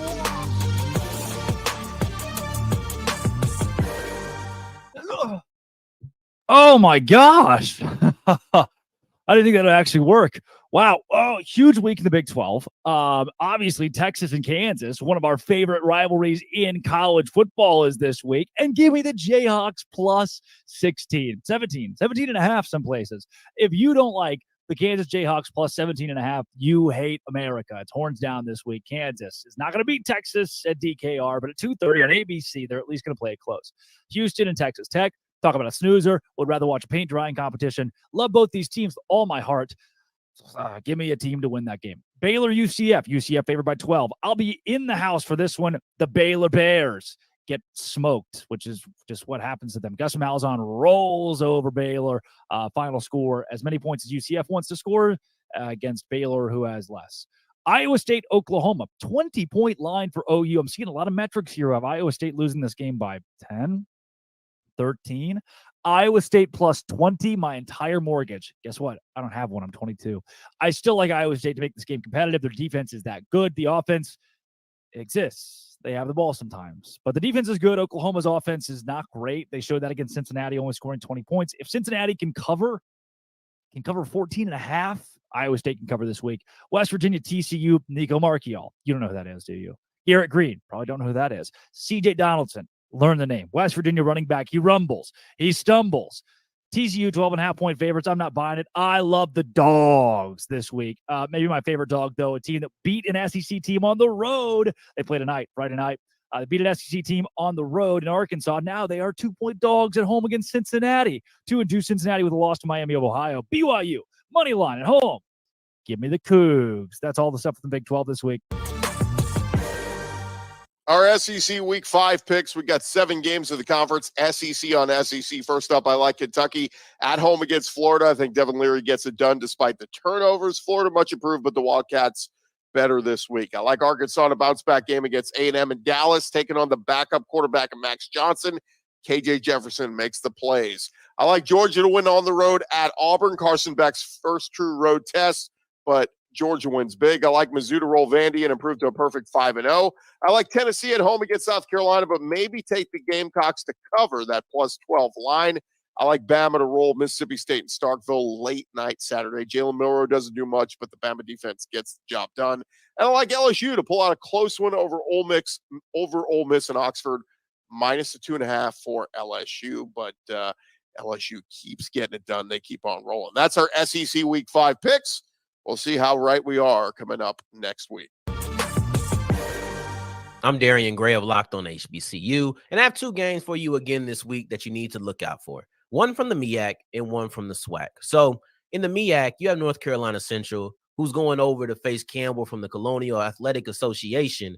And last year, when these 2 teams faced off, it wasn't pretty for the Eagles. North Carolina Central got beat down badly. So to me, this year is all about getting licked back. It's all about revenge. It's all about making up for it, because last year they halted a lot of momentum from public perception wise, but they halted a lot of momentum for the North Carolina Central Eagles. This year, they have all the momentum already. They're the defending Black college football national champions. You can't let that happen to you again. Not the way that it happened in 2022. Now you look over to the other side in the SWAC, and I'm looking for the showdown between Prairie View A&M and Grambling, because this is a State Fair Classic. It's going to be in Dallas, Texas. It's a great event. But beyond that, these are the 2 teams in the SWAC West that are trending upward. And now they get to face off against each other. One could even argue that this is SWAC West supremacy on the line. I'm excited to see the quarterbacks of Trayvon Conley and Miles Crawley go against each other. Both teams have really good running back duos. Those 2 are going to go against each other. We'll see if Graham is able to air out a defensive secondary that PV says needs to improve. Meanwhile, PV is a team that you can never count out, and we'll see if Grambling can put them away at any moment if given the chance. This will be a very exciting football game. You have North Carolina Central versus Campbell, and you also have Prairie View A&M versus Grambling. To see the outcome and hear breakdowns of these 2 games, you can check me out on Locked On HBCU every single day, Monday through Friday. And you can also follow me on Twitter at South Exclusives. That was part 2 of Conference Confidentials. We've taken you all around America this week. Guys, we've done it every week to this point. It had plenty of names in there on our LinkedIn. Who needs to improve their LinkedIn, brush up on their LinkedIn and update that page? That is coming up next. But first, Dono. Well, my friends, did you know 80% of men will experience hair thinning in their lifetime? It's normal, but it doesn't have to be your fate, because you can get ahead of that thinning hair with Nutrafol. Nutrafol's hair growth supplements use physician-formulated, natural, science-backed ingredients. Their drug-free, patented technology provides consistent, reliable results without compromising your sexual health. Nutrafol supports healthy hair growth from within by targeting root causes of thinning, such as stress, hormones, environment, nutrition, lifestyle, and metabolism through whole-body health. Take the first step into visibly thicker, healthier hair. For a limited time, Nutrafol is offering our listeners $10 off your first month's subscription and free shipping when you go to Nutrafol.com/men and enter the promo code LOCKEDONCollege. Find out why over 4,000 healthcare professionals recommend Nutrafol for healthier hair. Nutrafol.com/men. That's spelled Nutrafol.com/men, and then enter promo code LockedOnCollege. That's Nutrafol.com/men, promo code LockedOnCollege. All right, guys. Who needs to update the LinkedIn today? By the way, this segment brought to you by both LinkedIn and Butch Jones, who has been a consistent contender, who got a win this week, an upset win against Southern Mississippi. Congrats to you and yours, Butch. Kenton Gibbs, who is on your list this week that will likely lose their job?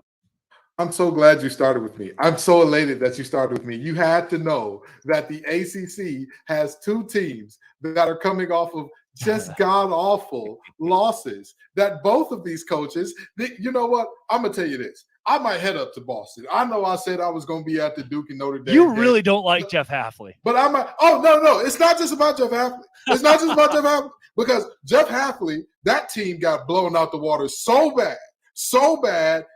Louisville called the dogs off in the second quarter. I don't think people realize. Brown was like, all right, that's enough in the second quarter in a conference game. But Tony Bennett, come on to the floor, brother. You know, Tony Bennett had that game won against NC State. You talk about snatching defeat from the jaws of victory, a game in which NC State was mightily favored. And Tony Elliott. Yeah, Tony Elliott. I'm sorry. Yeah. Who did I say? The other Tony is safe for now. Who did I say? You said Tony Bennett. I'm sorry. Yes, Tony Elliott. Virginia, all the Tonys. They got two Tony quarterbacks, Tony Elliott, Tony Bennett. Tony more Tony awards than all of the actors on Broadway could bring home. But now, very seriously, in terms of Tony Elliott, this is a team that, you tie up the game, right? You get down there, you're a field goal, you're an extra point away. What does your guard do? He headbutts a linebacker after the play to send your conversion back to the 18-yard line. But wait, there's more. I feel like Billy Mays because there's going to be a lot of, but wait, there's more here. So the next thing that happens, you convert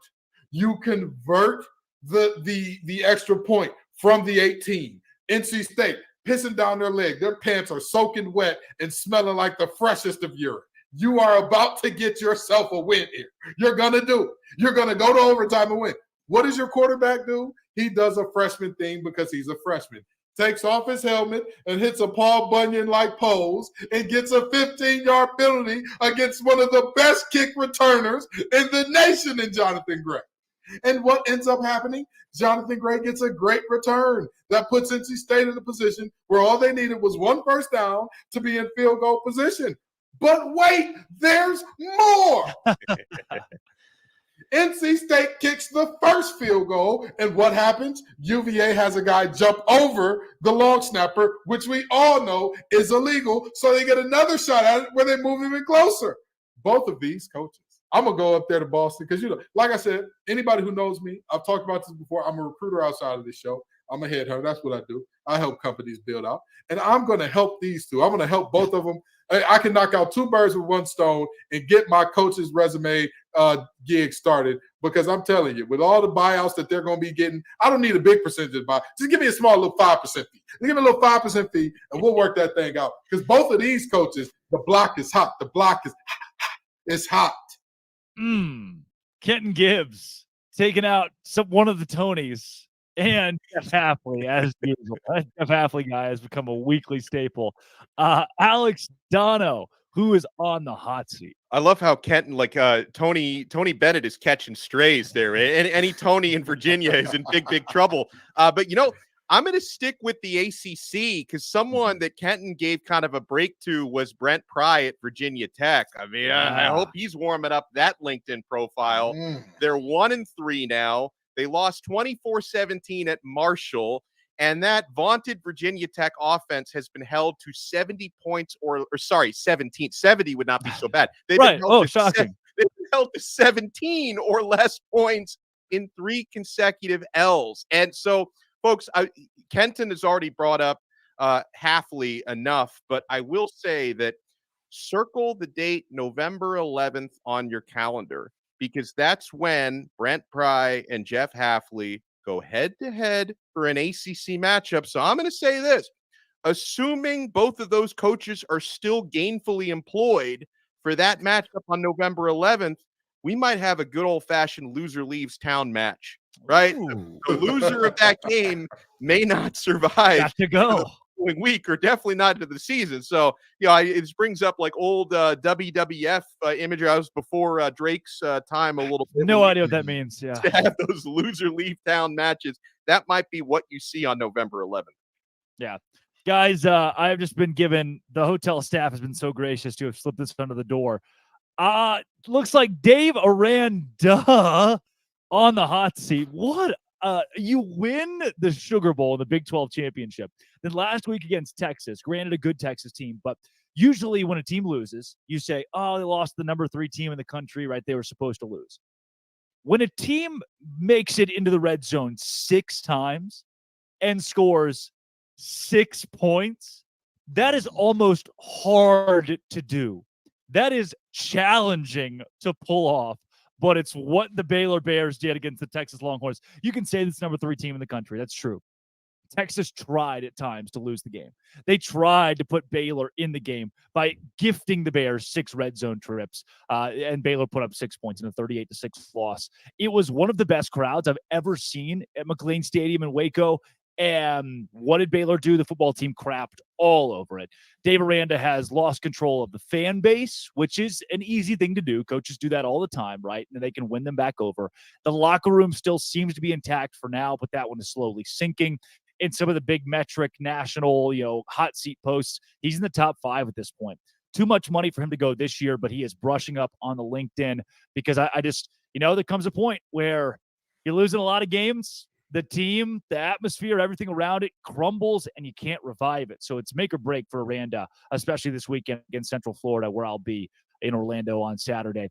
Guys, there are some huge games on the docket tonight, even between BYU and Cincinnati as the Cougars. I'll be on hand as the Cougars open Big 12 play, home Big 12 play.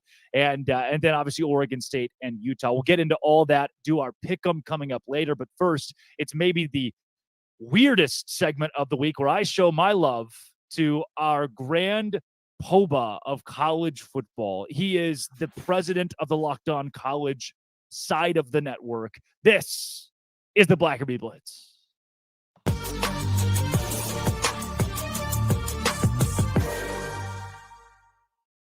It is the Blackerby Blitz. That is the president of the Locked On College football realm, Zach Blackerby. I am Drake Toll, just here so I don't get fired. Thanks, boss, for joining the show today.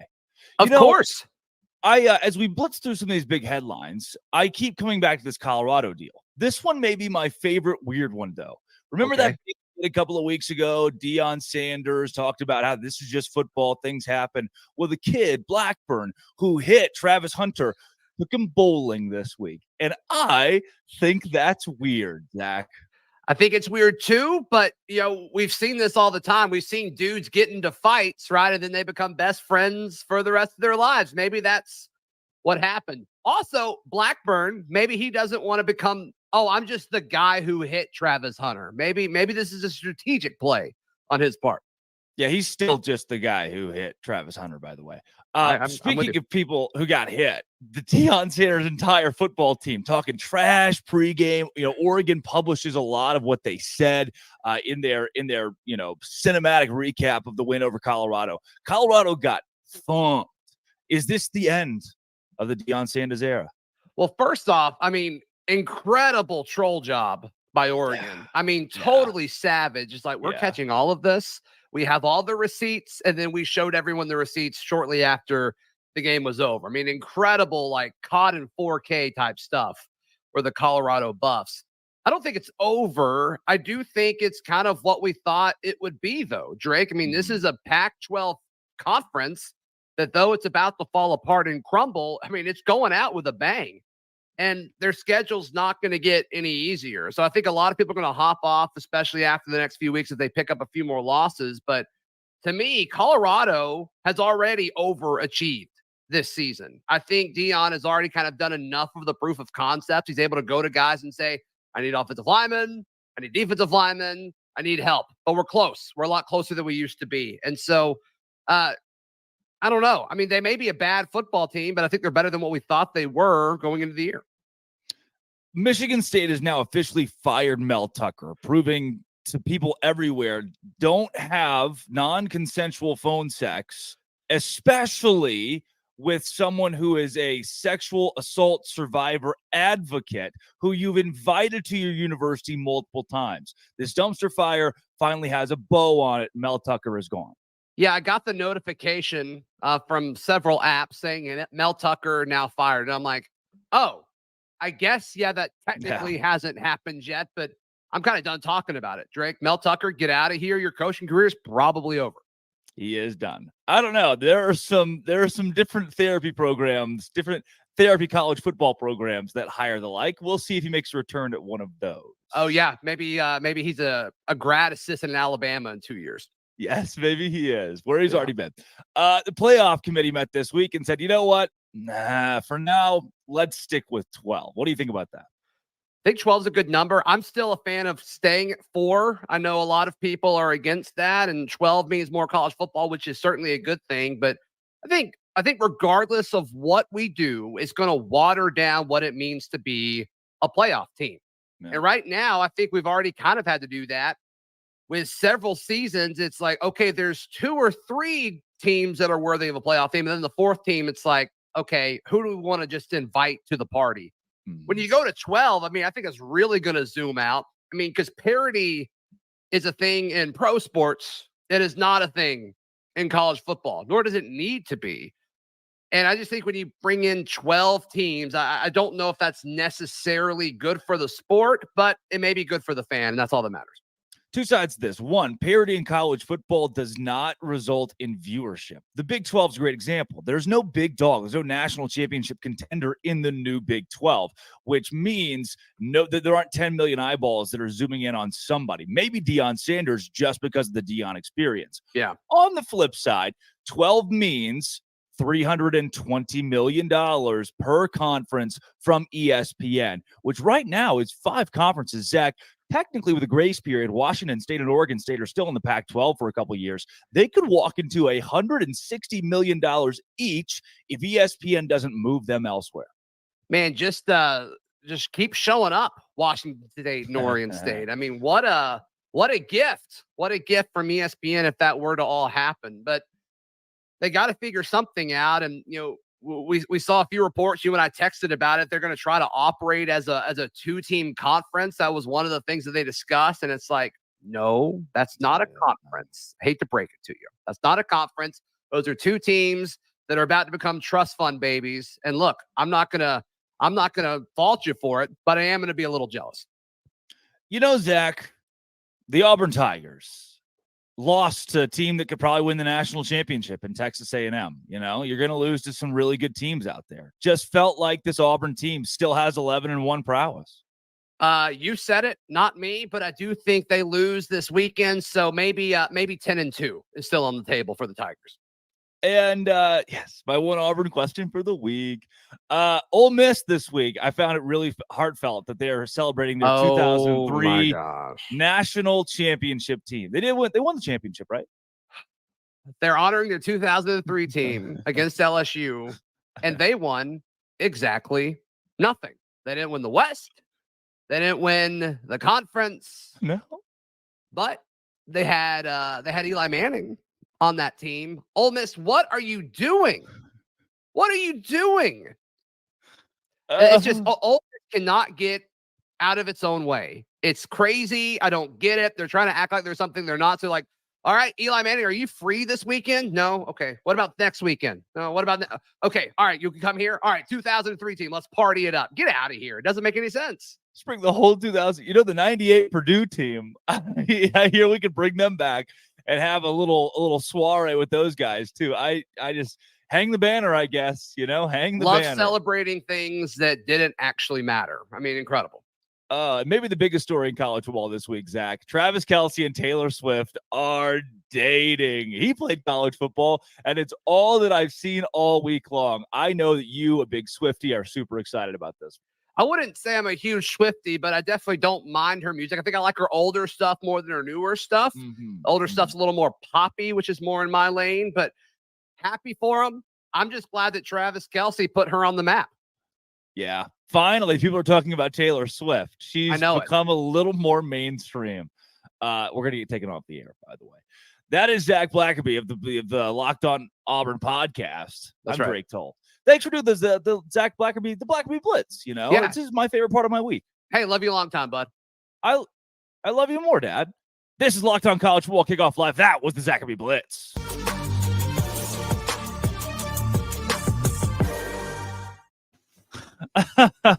Can I say something?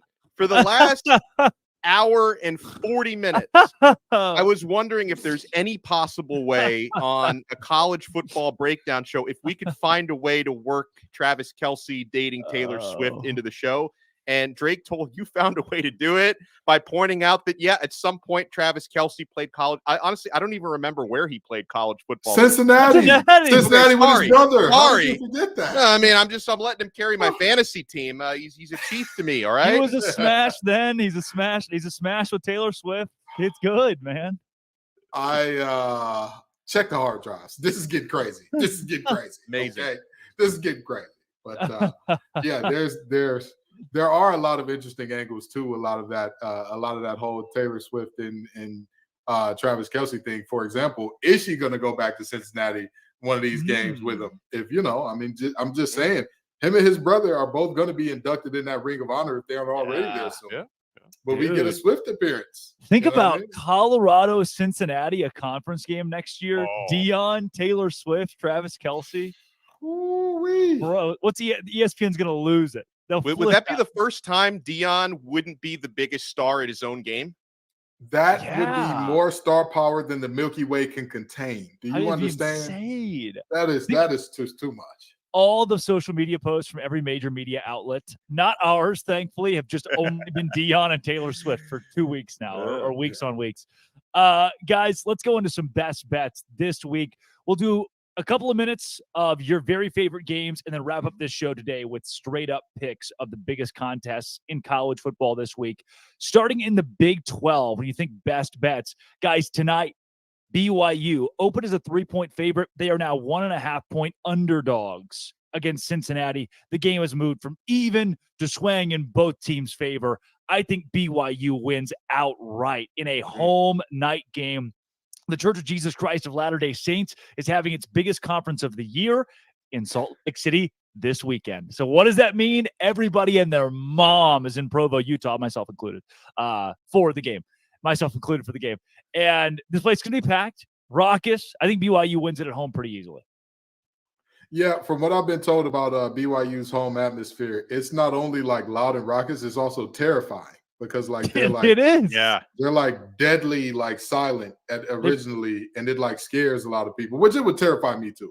They bring out Polynesian fire dancers and Cosmo the Cougar. Yeah.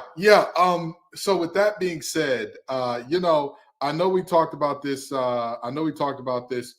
This Cincinnati team flying under the radar a bit and all that. But if we're talking about best bets here, and the bet has BYU as the underdog, if I have that correct, right? Yeah. So if Cincinnati wins this game by 1 point, does BYU cover? BYU covers as of last check at a FanDuel. Yeah, it was 1.5 in favor of Cincinnati. Yeah, I think Keaton Slovis shows us why he's Keaton Slovis and not that's Keaton Slovis and that's Keaton Slovis way late in this game. And I think that Cincinnati escapes by the hairs on their chinny chin out of Utah with the win here. Wow. Now, Donna, what's your you got any best bets in college football this week? Yeah, I mean, listen, I tipped my hand to this one earlier, but if anyone's tuning in late, I feel pretty strongly about Colorado covering plus 21.5 against USC. I think that line is very reactionary to what everyone saw happen to Colorado on the road against Oregon. This time around, they're at home. Is USC the better team? Absolutely. But they don't really have a defense, guys. And Colorado is going to score. I think I see USC winning this game by 10, 13 points, not really much more than that. So plus 21.5. Again, I think that was an overreaction to what happened last week. In fact, if you go with the sharps, right, and I don't care what percentage of bets have been coming in on USC because a higher percentage of bets have come in on them. A higher percentage of the money is coming in on Colorado because they were 24.5-point underdogs when the line opened. That has shrunk by 3 points. I'm still comfortable taking Colorado at plus 21.5. Yeah. Kenton, best bets tonight, tomorrow, whatever. You know, I hate to say this, and I hate to do this to my boys, but I got to do it. I bet with NC State once, and they let me down. They disappointed me. They had me sitting here saying, how under God's green earth did this happen in terms of playing Virginia, a team that's dead last in the conference in both offense and defense, into a game where Virginia should have very well won it. And with that being said, I believe the line opened for this Friday Night Lights blackout at, I want to say 6.5 or 7 points. I think Louisville takes care of that comfortably. Their offense is, to say they're explosive, I'm talking they're you just had Chipotle and Taco Bell and Little Caesars in the same day type of explosive. I mean, it's going to be a great sight in terms of if you give Johar Jordan a crease, he's gone. Bye. See you later, brother. More power to you. Go bang your head on the goalpost. Jamari Thrash is a touchdown machine out wide. The only chance that NC State has to not allow Louisville to cover is if they absolutely decimate Jake Plummer, which is something that I'm not sure that they can do. There's a world, or not sure that they will do. They can do it if they're firing at their highest clip, but I'm not sure that they will. Yeah. Guys, looking around college football, James Madison -3 at home against South Alabama. I love that being a lock of the week. Syracuse plus a touchdown at home against Clemson. Give me the orange. I think they at least keep that game within a score. Around the Big 12, too, I love West Virginia covering 14 against a TCU team that's good, but West Virginia's running game and defense are both so solid. TCU wins 20-14. West Virginia certainly covers 14 points. Iowa State, Oklahoma. I actually have Iowa State plus 21 at OU because of that defense that Matt Campbell has put together and the offensive explosion they had last week. Then UCF, who hosts Baylor this week, they're 11.5-point favorites. That line keeps moving in favor of Baylor, which I think is a mistake. I've got UCF winning that game by 13 points or more. 13 is the minimum for UCF. They cover 11.5. Give me UCF over Baylor. Now, guys, any more big picks before we get into the straight ups on the biggest Let me game? say this. This is a pretty big number, but I don't know if I can see Nebraska even being within 17 points against Michigan. I don't know what I'm missing here. I mean, to me, Michigan, I look at them as a bona fide college football playoff championship contender, and Nebraska is still Nebraska. Even if they made a positive coaching change, I think it's going to take Matt Rule a little bit more time to make that program respectable. I think Michigan, who's only giving 17.5 points, is going to win that game by 3 or more touchdowns. Kenton? Yeah, I don't have any more. I'm not much of a betting guy, so I'm not going to sit here and pretend that I've been following the lines and tracking them closely. I make sure that I keep 1 or 2 in the tuck just because I know Drake's going to call on me. And, you know, you got to have an answer when the teacher wants to call on you during popcorn reading. But I'm not the betting guy. I'll leave that to the Italian ad guy over there. Somebody called me in the chat. I love it. I'm even wearing the old school Italian hat today. I'm full blown. He is for sure going to make us an offer we cannot refuse on these bets today. Right. Well, hopefully Dono and I can win you some money. And guys, let's get into the straight up picks this week. It is a noon kickoff in the Big Ten. Penn State is at Northwestern. Northwestern just beat Minnesota. Is there any way the Wildcats get an upset? Dono, who wins? Maybe if they get a miracle, they can get an upset. But no, the Penn State Nittany Lions, they're winning. And for what it's worth, I know this isn't a betting segment anymore. I also think they're covering. I am bullish on Penn State. Kenton Gibbs? Penn State whoops the claws off the Cats. This is not going to be a good game by any stretch of the imagination. This is you talk about the loss of a coach coming and how that disrupts a program. If you look at the circumstances and the timing under which Pat Fitzgerald was dismissed, there's a reason that this team is as bad as they are. With all due respect, PJ Fleck, you losing that game is more of a reflection on you than it is a positive on Northwestern. Penn State and James Franklin whooped the wheels off them. It's Penn State for sure. This one though, USC Colorado gets a bit more interesting. See, USC has yet to play a legitimate opponent. They've beaten Arizona State, Stanford, Nevada, and San Jose State, whereas Colorado has big wins over Nebraska and a close win against TCU on the road. The Buffs, give me Colorado in a noontime upset over USC this week. And Dono, it looks like you're not going to agree. No, listen, I thought I was going to be the one who said the nicest thing about Colorado today because I'm pretty confident they cover, but no, they don't win. This is going to be a good old-fashioned shootout. Give me the reigning Heisman Trophy winner. Give me Lincoln Riley. Give me that offense. I just think USC are the better team.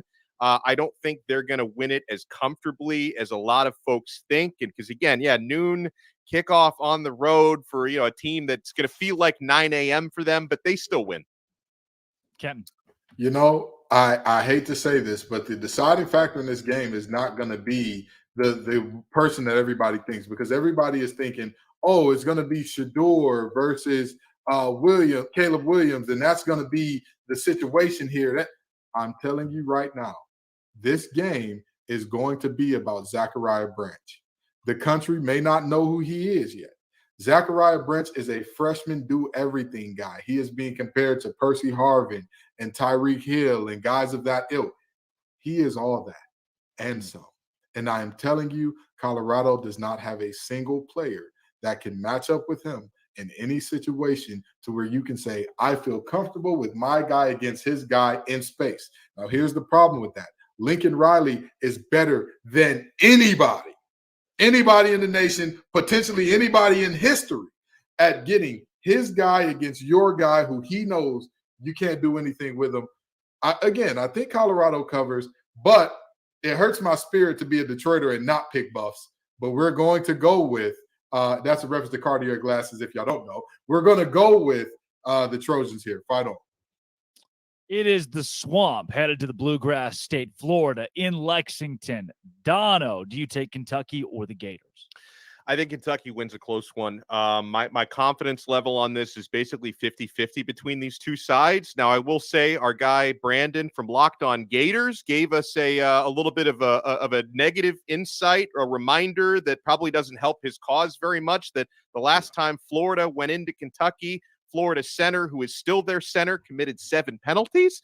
Might want to cut that down a little bit, but I'm going to go with Leary and the Wildcats to win a close one. Kenton. Devin Leary, can you do something for me? The running game is going to be phenomenal. They're going to do everything that they can to run the ball. Or let me not say phenomenal. The running game is going to be the focal point for Kentucky. Yeah. That is what they're going to want to get established more than anything else. Can they do that against Florida right away and straight away? I'm not sure. But if Devin Leary can be enough, if he can be serviceable to good, I think that Kentucky comes away with this game.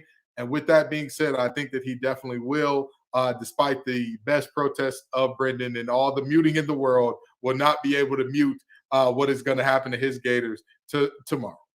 The board loves Kentucky, all three of us riding the Wildcats.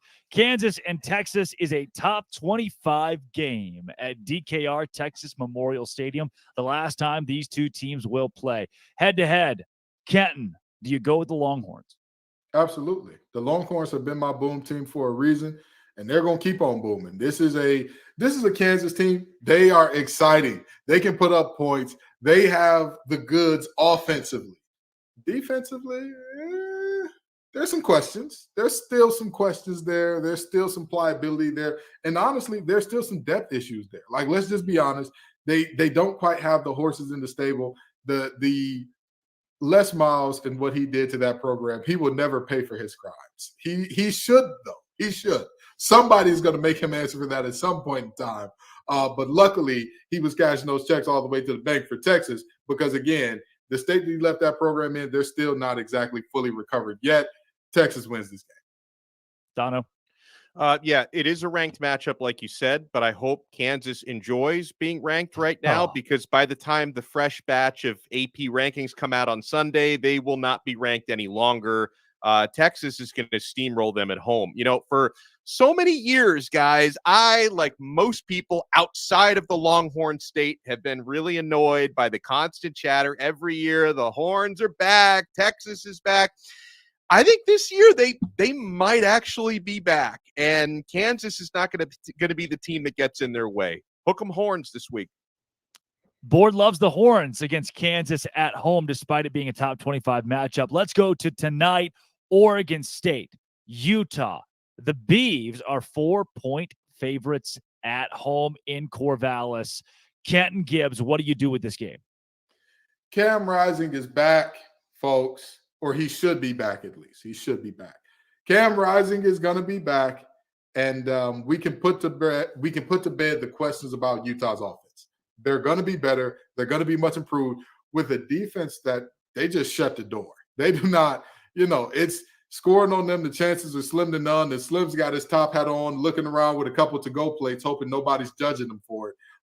The reality is very simple here. I think that Utah takes this game, but I do think that Oregon State is better than most of the nation would assume. I think that DJU looks good. He looks confident again and all that. And they play some good defense over there, but I just don't think they have enough to beat Utah in this one. I know we haven't heard from our pals at Locked On Bets in a couple of weeks, but I'm going to steal a phrase from Lee Sterling from that show and say, wrong team favored. I get it. This is not your daddy's Oregon State, but they shouldn't be, even at home, a 4-point favorite against Utah tonight. The Rising return to me, even if there is some rust, I think that's going to make a big difference. I think a lot of folks are overreacting to their lack of offensive output a week ago. I think it's a bounce-back offensive game for Utah. I do think the game is close, but I'm going with the Utes to get it done. The Utes win it on the road tonight. Board loves it. BYU hosting Cincinnati as an underdog tonight, missing Ben Bywater, one of the best defensive players the Cougars have to offer. I like BYU as a dog to win it at home. Dono. Man, I hate to. We've agreed so much. I don't like it, but I'm going to have to agree again because I'm really not that sold on Cincinnati. So I'm going to go with BYU. You already talked about how difficult the atmosphere is going to be up there for the visiting team. So I'm going to go with BYU. Again, I've got Cincy covering just by the hairs on their chin. I think that they escape with a win in a crazy way here. Because again, it's not that I don't trust Keaton Slovis. DMX said something a long time ago that I found to be very prophetic. Okay, trust everybody to be themselves, but trust in you to see them well. What are we not trusting in our eyes that we're looking at Keaton Slovis and saying, hey, he's going to win an important ball game? What's going on here? Don't get me wrong. He did the thing at Arkansas. That's all he's got in him. He's going to peter out. It's the Keaton Slovis recipe. He wins one game where you're like, oh, my God, could he be serious? And then for the rest of the season, tons of unserious activity from the young man. We'll get tons of unserious activity going forward from him, starting with this game. Guys, our last two here, they're the biggest games of the week. Duke, number 17 in the country, hosting number 11 Notre Dame. Kenton, who wins? Oh, boy, this is such a tough one because this is a big on big. This is an ugly, nasty, gritty. I want to make this dirty type of game. And the reality is I love Duke. They are a team. Defense has shown out every single week this year. I just don't know if I can trust them to beat Estime and company. And it's tough for me to go with Notre Dame in this one. And the more I think about it, the more I think about Notre Dame in big games. And I'm like, their record's terrible. But then it's also like, it's Duke football. Right. It's just that big of a game. I mean, Ohio State, that's a big game. I don't think this is the same. No disrespect to Duke, but this is not a big game compared to that. But this is why, and this is why I'm making this pick, because I don't think that Notre Dame understands this is Duke's Super Bowl, and Duke is going to be up for this game in a way that we have never seen, and Notre Dame is going to sleepwalk through at least the first quarter and a half, and I don't think Hartman has the ability to come back. Immaculate, you got me. If I was Lee Corso, I'd say, give me that hand and put the Duke Blue Devil on. I got the Blue Devils win the close one at home. Dono, real quick. As an old school Miami fan, nothing pains me more than picking Notre Dame to win a game. But unfortunately, I've got the Fighting Irish winning a close one at Duke. Give me Duke for kicks and giggles. And last but not least, number 20 Ole Miss hosts number 13 LSU. I like the Rebels in this game. Ole Miss on top of LSU. Give me the underdog at home, Kenton. Brian Kelly is going to piss down his leg. It's bedwetting time for Brian Kelly. It's big game. He's going to do it. Don't worry. They don't have they got cotton sheets there. They don't have a rubber one, so they're going to have to spew in that for a minute. Give me Lane Kiffin. Dono. Thing is, I don't know if I trust Lane Kiffin more than I trust Brian Kelly in this spot. It's a virtual tie there. I just think LSU's the better team. I'm going with LSU. There it is. Folks, that is Locked On College Football Kickoff Live. That is Kenton Gibbs of Locked On ACC and Locked On Wolfpack. That is Alex Dono of Locked On Canes. Drake Toll from Locked On Big 12. Thanks for making us your Friday lunchtime listen every single week. This has been, it always will be, Locked On College Football Kickoff Live.